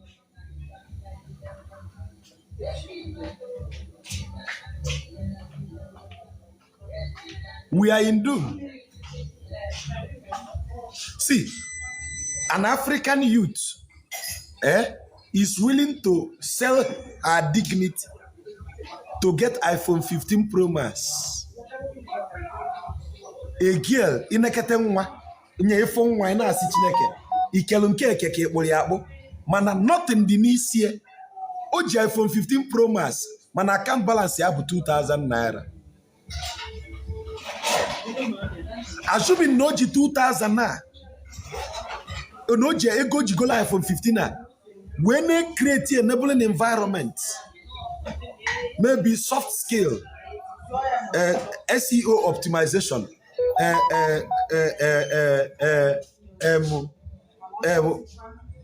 just name things with this phone that creates money, no problem. A Chinese girl is thinking of the next version of iOS again. Which program will we write to topple? I told somebody, can you teach an iPhone 15 and iPhone 14? Nothing. Easy battery I can use. Actually, I camera or data. Acquire 15. I make update here. Bug. Yeah, I see no iPhone 16. They are using.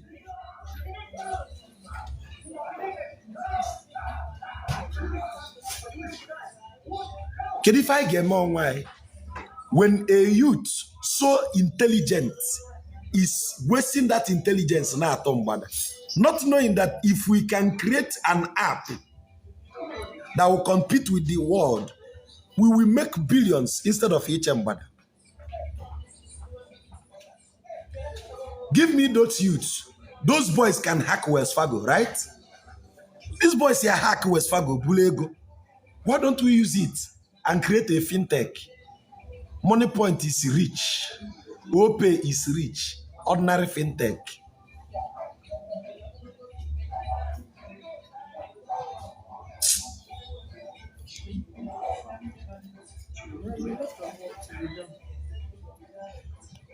Sensitization will, you see, this new thing I monetize in Facebook, my darling, I'm promising you, Nigerian youth will turn to waste.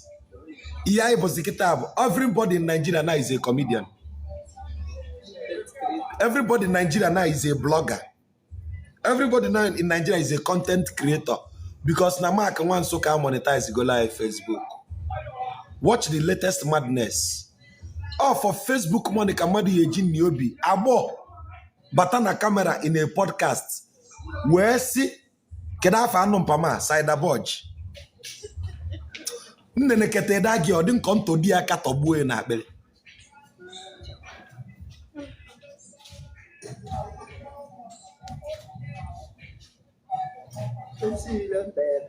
When you sell yourself so cheap,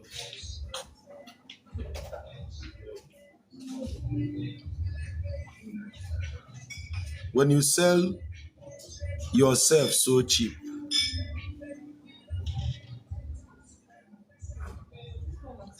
when you sell yourself so cheap, we have brains in this country. I'm telling you the honest truth. We have brains, no boda. I want bossing bata. I want bossing say nakata me teaching say letter to HK boys. If all these boys not a HK, can think of one app, Hagalo, Hatikota Kono lawyer, blue CEO of the app, host to a Play Store. To hell with him, bada. You become a multi-billionaire. When we built our EcoForce, our team, when we built EcoForce, we went to several governments in Nigeria to market EcoForce, what we can do with our artificial intelligence wizard. We even told them that we have something better than Iruakwa Anonymia. My team built something. We built something better than, sorry to brag, but no, truth can not. We built a social media better than Facebook. Very high need. $300,000 to $400,000 for SSL certifications and the rest. Kai host to call the global.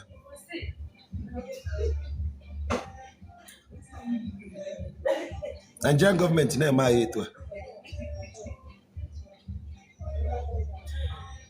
If we go to the user interface, Imana no bro one. If we can think home, there is deep wisdom in you in our day use. You've not touched your vibration. You've not even used 1% of your vibration.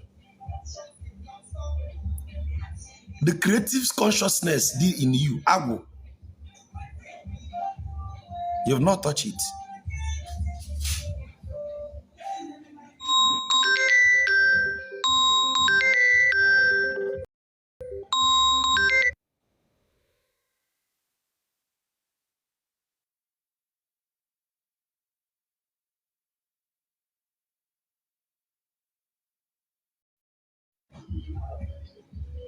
The day ga-emepe anyị anya ka anyị wee malụ ọnya anyị bụ. You will know that this abroad anyị na-agbaje, this abroad anyị na-agbaje, nothing dey there. These people knows that our home, if we can make it a better place. Now, all you have naked and the EFCC anya. Najo, I wait for SARS na EFCC. Sometimes I look at them and say, is it that these people don't know their job or they don't understand what they are doing? Countries like America, we catch a hacker, convert that person from spying and spamming and the phishing, convert the person to a cyber security expert or work over for the government to protect their firewall. ESAS na EFCC na alobe echialo maka. Shoot them on sight. Or they lead it to last time protest time NSAS. These boys are good more than the mellow computer engineering and computer science in our school. How did they get this knowledge? I don't know. And we're Nigerian boys that can hack Wells Fargo. How do they get knowledge? I don't know. What have the government done to utilize those knowledge? Nothing. Your government is the will shoot them on sight. Whereas the main Yahoo boys bonding on politics. Which Yahoo boy is bigger than a governor? No, 8 years I looked at all. Which Yahoo boy is bigger than a president? No, 8 years on where they all up at. Embezzle all public fund. Can Yahoo kanka? If EFCC and SARS toy mandibu Yahoo, they should go to the government. Not that the main Yahoo. Man, even Yangwa Bonis in the FCC. So that is the problem we have in the country.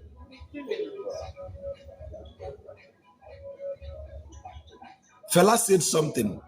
If you like, call it robbery, burglary, extortion, looting, theft.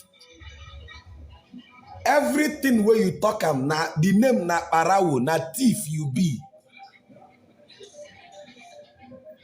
Tebi okude begin to baptize it. No, they looted their money. Oga, you are a thief.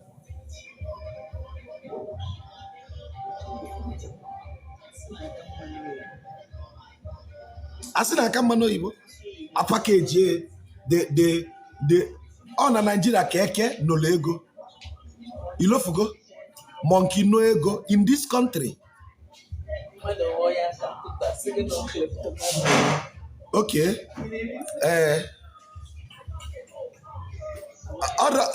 Queen Elizabeth Nezuria atueria no ibo. Now the kleptomaniac. In a market to if daughter Queen Eliza bu onya kantoto. Ogafe upon no queen ogafe ifefu. Atuelia sin obu a kleptomania. No a medical condition. Ori our go medical condition. We sukudoria we know how many years no we are including no unisi ezuli. Go do jana na ezuli ezu. Queen no ezuori. That is why they formed a scam. They call the Commonwealth of Nations. That is the greatest scam that ever existed. It is because of Queen Elizabeth Keji Webto Iba, kleptomania, Onyo Rikob.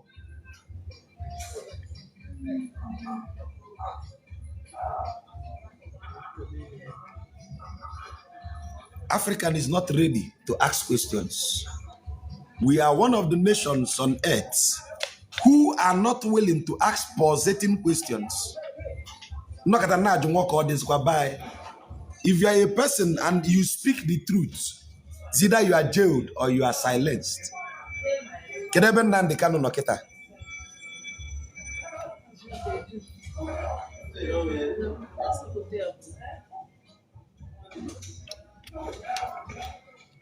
I am a eziokwu.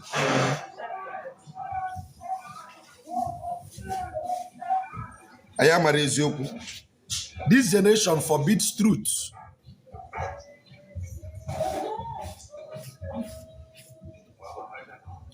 This generation forbids truth. Unu nwere lock. Ọ bụ na nwa bụrụ pulpit bandit. Ọ bụ na nwa bụrụ pastor.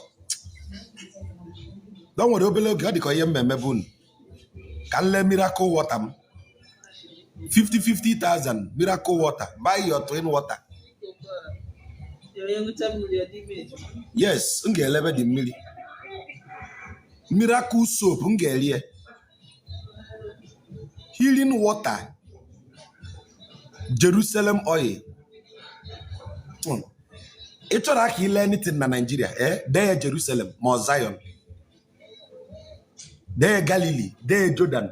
Mana nsị gị bịa na o nwere mmiri dị n'Enugu steeti. Na o nwere mmiri Ụrashi. Na o nwere mmiri Ogbuide dị n'Imo. Na o nwere mmiri Njaba. Na o nwere mmiri ide mmiri. Esim Holy Ghost fire. Ilekwuo King David key. Igodo eji ekpoghe n'igwe. Mbido nke m ga-elesu na ana n'eluigwe. Buy plot of land. Mee unu ihe ndị Revolution Plus mere unu.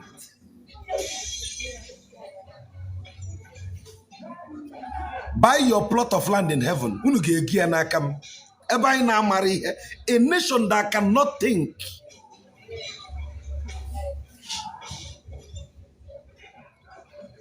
Okay, somebody say mo less sense water. Mmiri eji enwe sense. Okay, wisdom water. Zion wisdom. Mba, Solomonic, imana Solomon nwe wisdom na Bible. So Solomonic wisdom. Solomonic wisdom water. Ke esi na-egi e. Oborozi ano maazi lelie. Ngwa ha no mmiri aka nna anwụ my vibration wee dị etu a. Ife ebe a na-ego mmiri.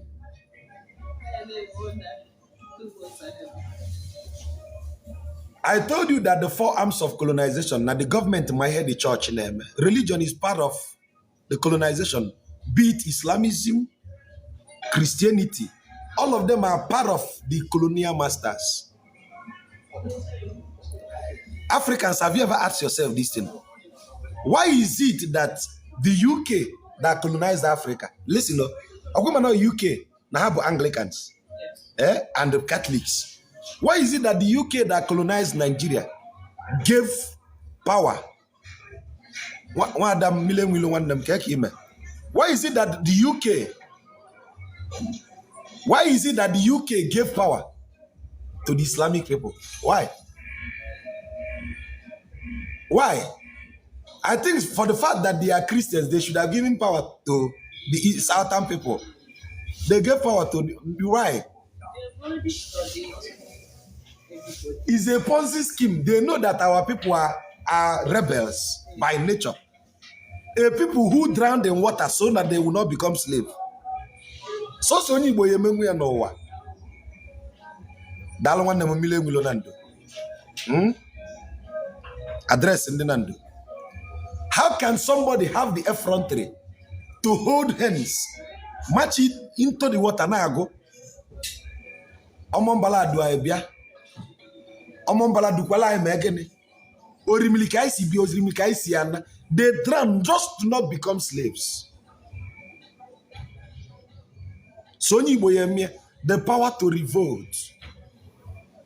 Oh, they didn't tell you that the man who revolted against Napoleon Bonaparte, the Haitian general, a simple human being in Haiti, composed an army and fought against a renowned general, Napoleon Bonaparte. I got to know Igbo Kobo. And I could history.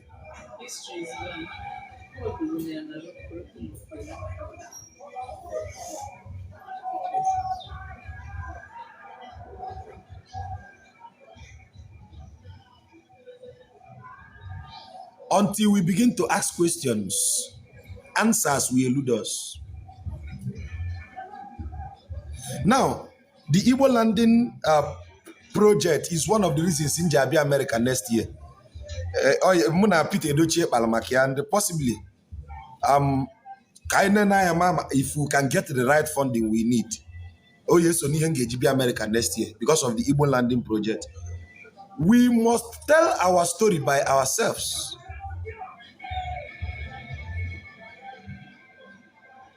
We must tell our story by ourselves.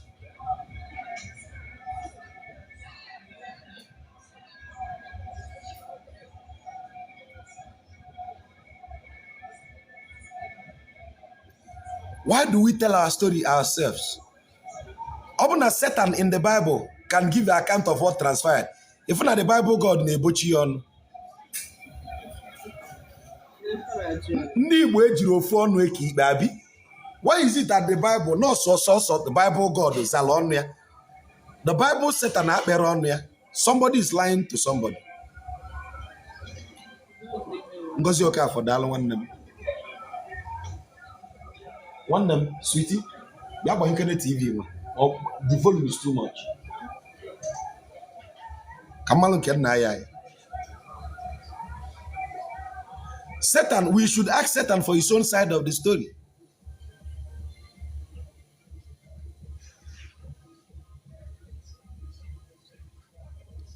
We must learn to ask questions.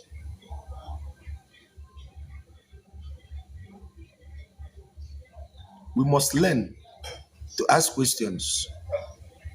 Whomsoever told you that asking questions means blasphemy is a criminal.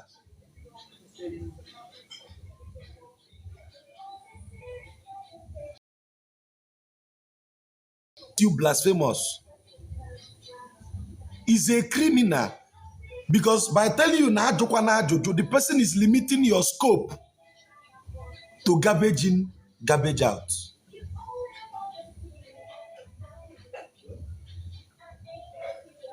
When will my generation stand up and defend themselves? Critical thinking, common sense is not common.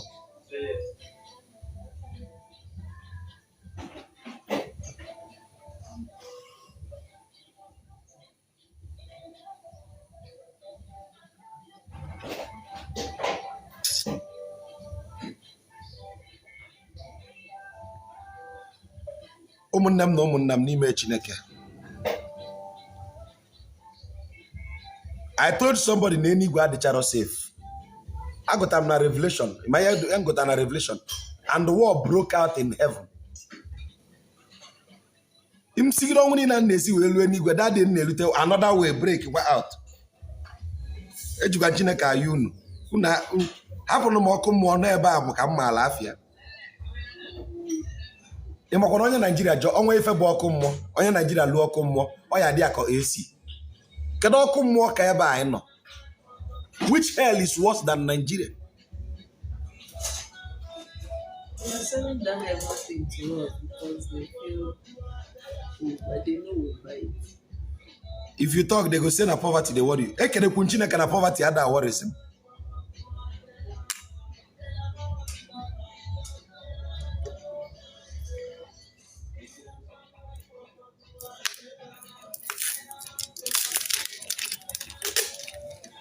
So I am. We must try our best. The worst thing that will happen to you is to transfer your ignorance to your children. If you transfer this ignorance to your children, woe betide you.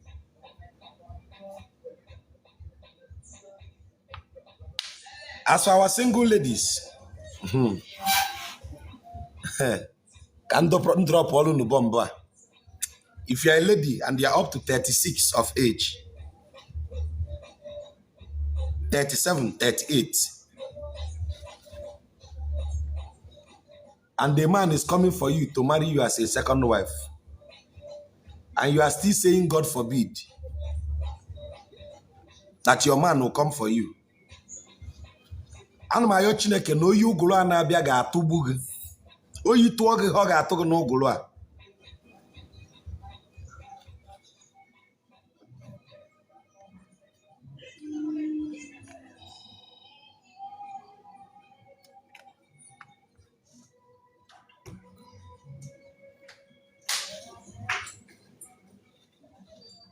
I get well sense by fire by thunder.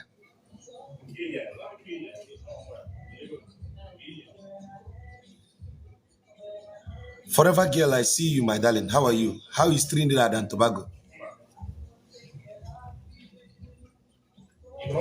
Go to my YouTube page. Look for the teaching I called on Sochi.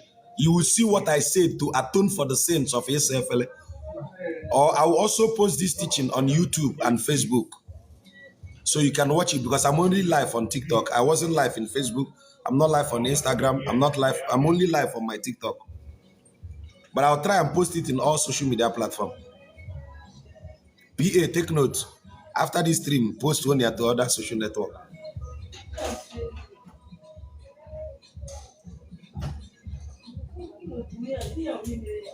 How do you appeal to Ndimli Juese Nabuno? Now, the thing that is happening now is this. Whomever Ndocha Neto Abrezbo Mad. I repeat, whomsoever Ndocha Neto Cheke Abrezbo Mad. If there is any leader in Africa, Ndocha Nakolaka, Malamal Nonya Abrezbo Mad. Why was Lumumba lynched? Thomas Sankara lynched. Idi Amin of Uganda lynched. They sold a lot of lies about them. Steve Biko.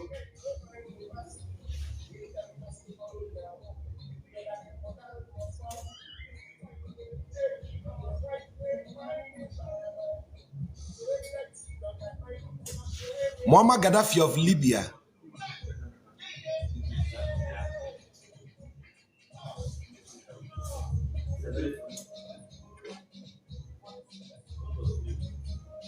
Whomever they sing of his praise is a traitor.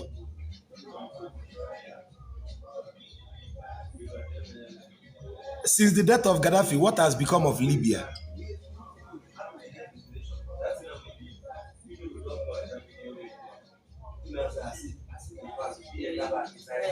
They said Gaddafi doesn't want to come down from power, but I came out of this life and I saw Paul Biya as the president of Cameroon. From the day I was small till today, Mazi Akwa Ibom people, Igbo people, they know better. They know we are all one family. If not for slavery, they should know that we are all one family.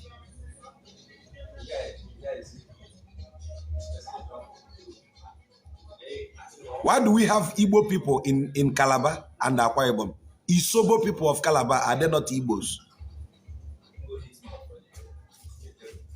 The ancient Calabari Empire knows better that the Ibibio, Efika, all dialectical dysfunctions of the ancient Ndibo people, including your Igala, including Eshan, including Benin, if not for the Portuguese invasion, all Munnege Kafabo.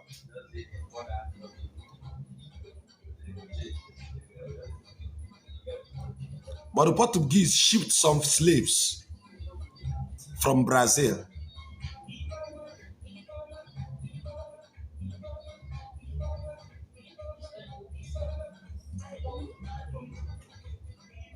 Delta.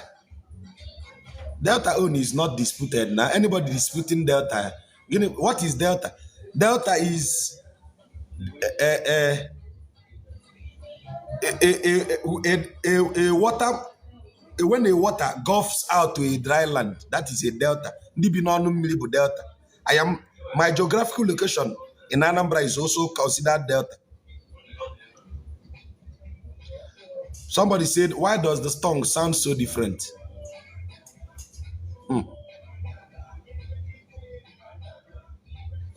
Can you the word delta Nibo? Can you put delta Nibo? Kamal Mangwendi Igbo never. Can you put delta Nibo?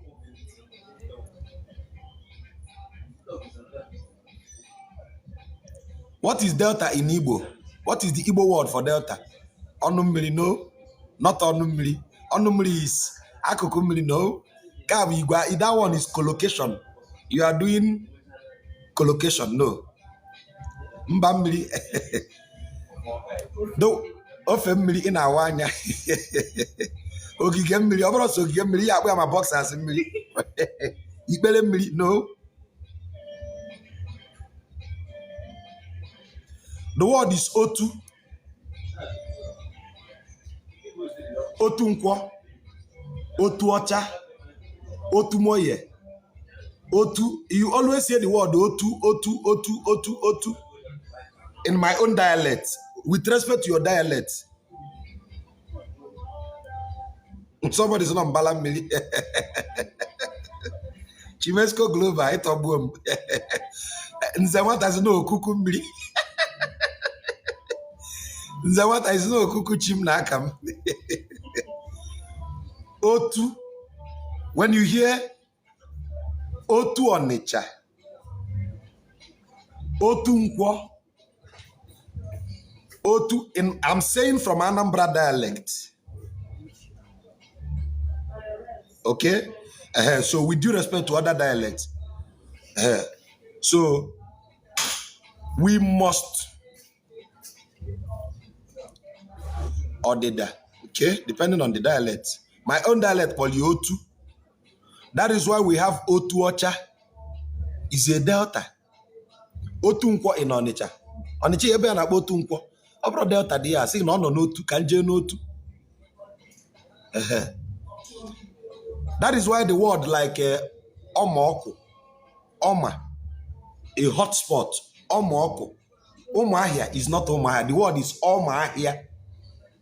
Oma.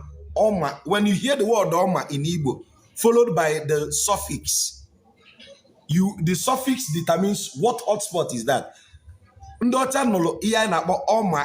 They could not pronounce it. Omahia, a hotspot for sales. Omahia, Omago, Omago, a hotspot for farming. Then Omoko, a hotspot for fishing. It is the word Omoko that was corrupted to Omoko in Ikwere, Eche, Ndoba. It's Omoko is Omoko.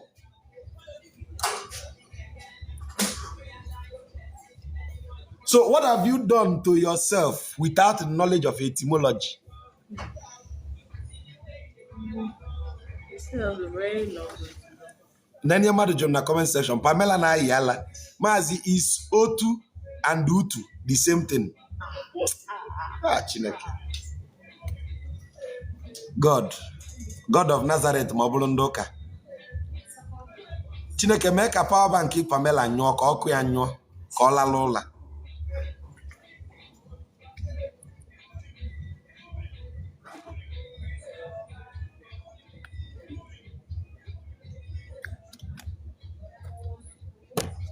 Yes, we needed that distraction. Akuzie, guegu. That is life. So somebody should help me and explain to Pamela the difference between Otu and Utu. Ụmụaka ọgụgụ oge.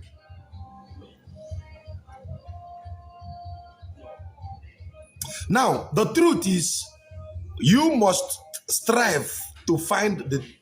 Okay, let me ask you a shocking story. Everybody in the building, the question is to every of us here. Do you know the man and the woman that gave birth to your community?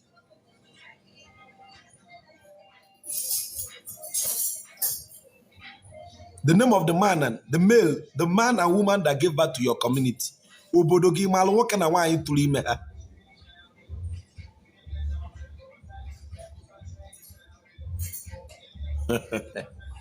Umuotu bụ children of the deltas. That is, deltans is the same thing with Umuotu. I'm giving you a challenge now. Try and call your village. Make inquiries. Who gave birth to your village? The male and the female that gave birth to your village.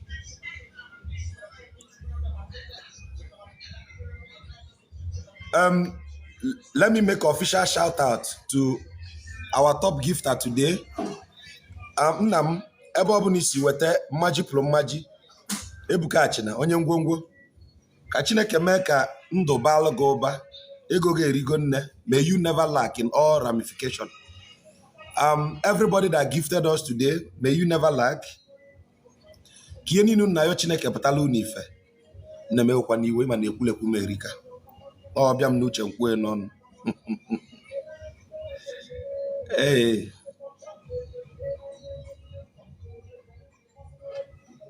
Ogbe people of the Omombala region. I am of the Omombala region. Which of the Ogbe people are you talking of? Can you be vehement of the Ogbe? Esim Omombala, I'm from Nando. So if you talk of Omombala, you're also talking of me. I am part of the Omombalas.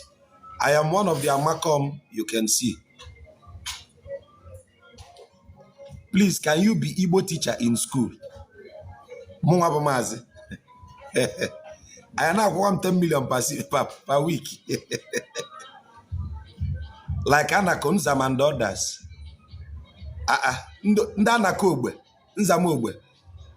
Okay, kita what you know. It's not just them. And well, other people are Ondolum Banasa, like Ndala, Ndode. 7 villages are Olum Banasa in ancient Anambra. Okay, these people they are the custodians of the Yoruba Pantheon. Have you heard of Yoruba? I said it on Sunday. Somebody was asking me to explain Yoruba. Yoruba means there is nothing that will happen to a calabash for it to sink under the sea. The concept of Yoruba is one of the things the Deltans, the Ogbe people, Omobala Guleri environ, they have it. Nza Anza Manaku, they have this Yoruba. What it does is that in all go in the depth of the sea. Agodo Gini Yoruba now. Even over capside there Etymology, the pantheon will bring sand under your feet. Etymology, aja digging up till help come. You can never sink. Milliard Yoruba.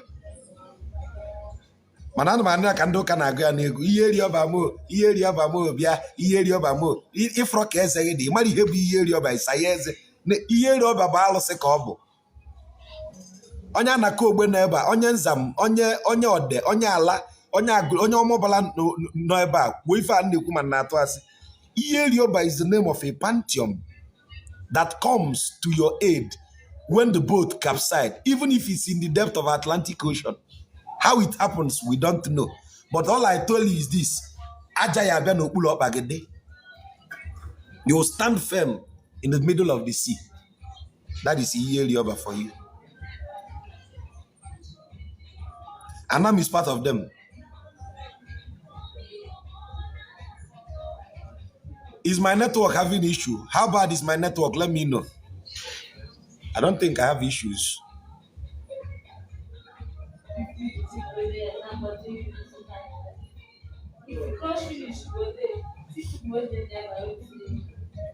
Network is bad. They say my network is bad.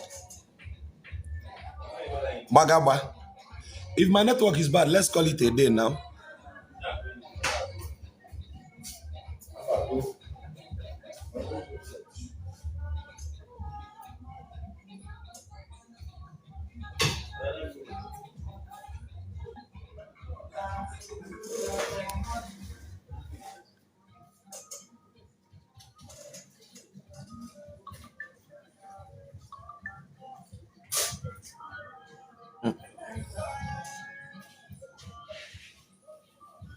Please, you can help us and power tap. But I try again. Let's end the live stream.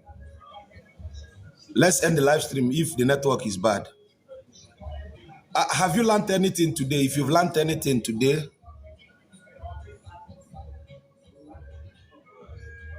have you learned anything today?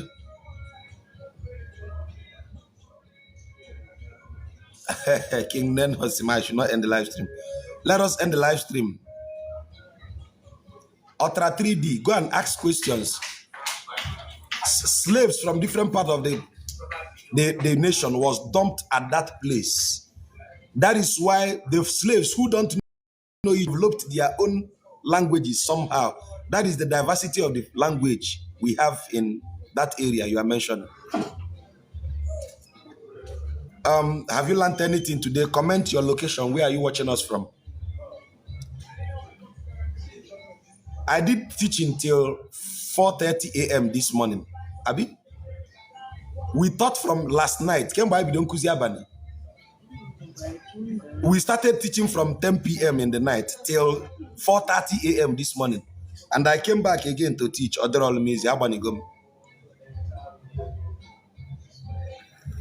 Maybe if I come back in the night again, that is if Namuami Abana Abanita. But I know I've inspired somebody today. May we not lose ourselves in search of ourselves. Do your best to ask question. Do your best to ask question. Odege naka nyalo nwanne gị. If I want to be able to for the person saying you are watching from Port Harcourt, you are watching from Iguacha, endeavor to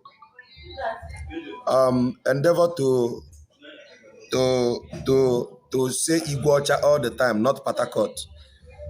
Ndị nọ na London, Obiora, need him one bottle of champagne.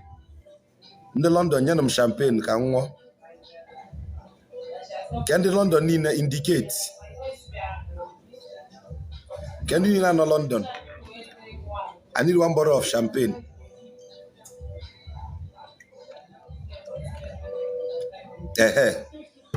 You know, one bottle of champagne is nothing. They go on £100.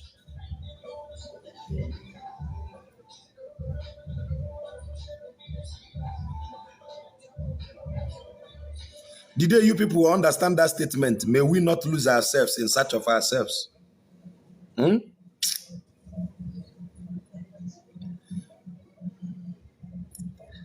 London Simupu to call. One bottle of champagne is nothing.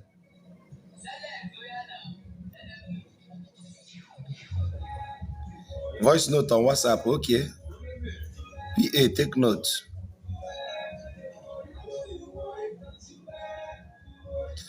Okay, I think we've come to the end of the broadcast.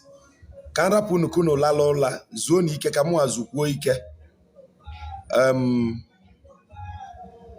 With due respect, I don't call my contacts. With due respect, enjoy my teaching. Don't worry about me. Don't worry about calling me. You don't need me. You just need to hear from the truth. You don't need me. Okay? You don't need me. You don't need me. Okay? I want you to be independent. Pamela, call me after this program. I wish you guys the best. Catch your phone. Somebody's asking, are you coming back live today? If the Ago inspires me, I am always inspired to come. I'm always inspired. So obviously I'm fine. But if I must come, it will come later in the night, not early, later in the night. Very good announcement. If you need a plot of land, your heavenly land, Mazidibia Real Estate is selling heavenly land. You can secure your place in heaven. Just £1,000 is all you need to pay into my account. I will call my account details now for those who are interested in our heavenly land. Obeloge, first come, first serve. Yes, my account is what you saw that is pinned in the. Make a deposit of $1,000 or $1,000 if you are in America, €1,000 if you are in Europe, £1,000. I need heaven land that is genuine. £1,000 deposit. I need heavenly land.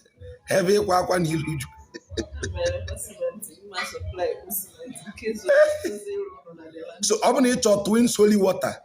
It's just 300,000. Twins holy water, 300,000. Make your deposit. Send proof of deposit to my DM. Then open it your grab my husband oil. It's 1 million naira. 1 million naira. Grab my husband. Also, I have a dear draw. I 90 days.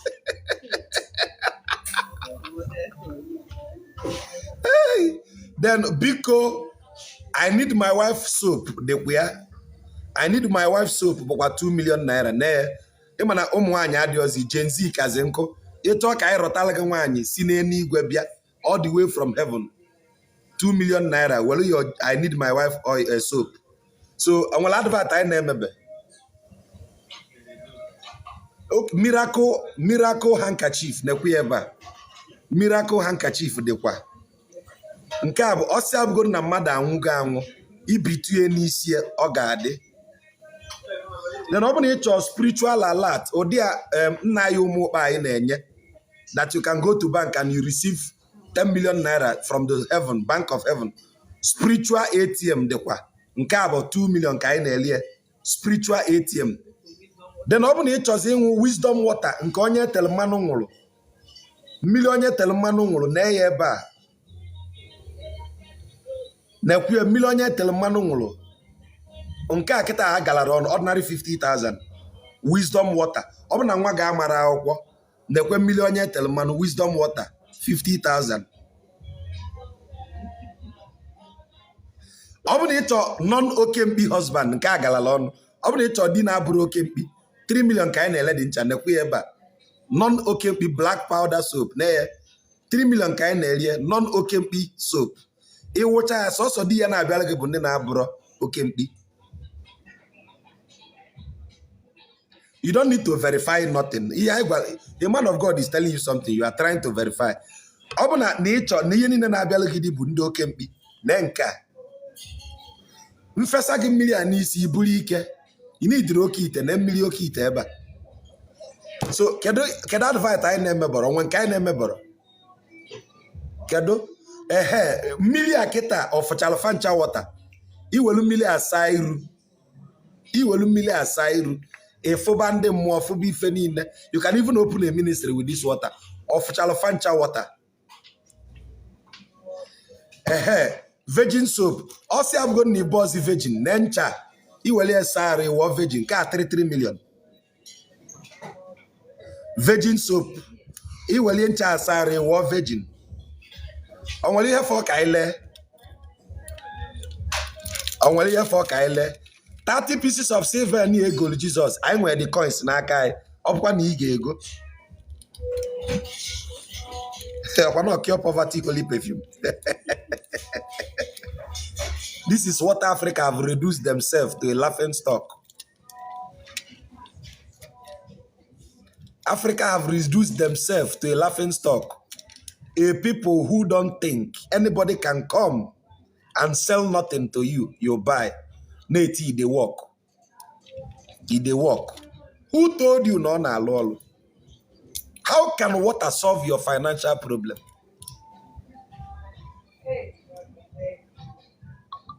How can water solve your financial problem? Nke mmebido lebe kịta bụ mmiri ala dị nsọ. Mmiri ala dị nsọ. Mmiri ala dị nsọ. Mma achọ ụmụ nwaanyị dị ime. Ụmụ nwaanyị na-enye nwa apịtacha mmiri ala dị nsọ. Ọ bụ na nwa ga-enwe rụbụrụ. Come and buy holy. Sorry for Africa. Unu nwere ọkụ na ma soro ha. Ihe nke na-eme unu. You go ask me of NAFDAC. Enwe m NAFDAC no heaven. Ebe nke Jeremiah moto fufu inwe NAFDAC. Why na nke mama nwa? How doomed can NAFDAC be? I can sue NAFDAC for that stupidity. A failed country will NAFDAC approval on such lie. The youths are not serious. The day we start asking questions.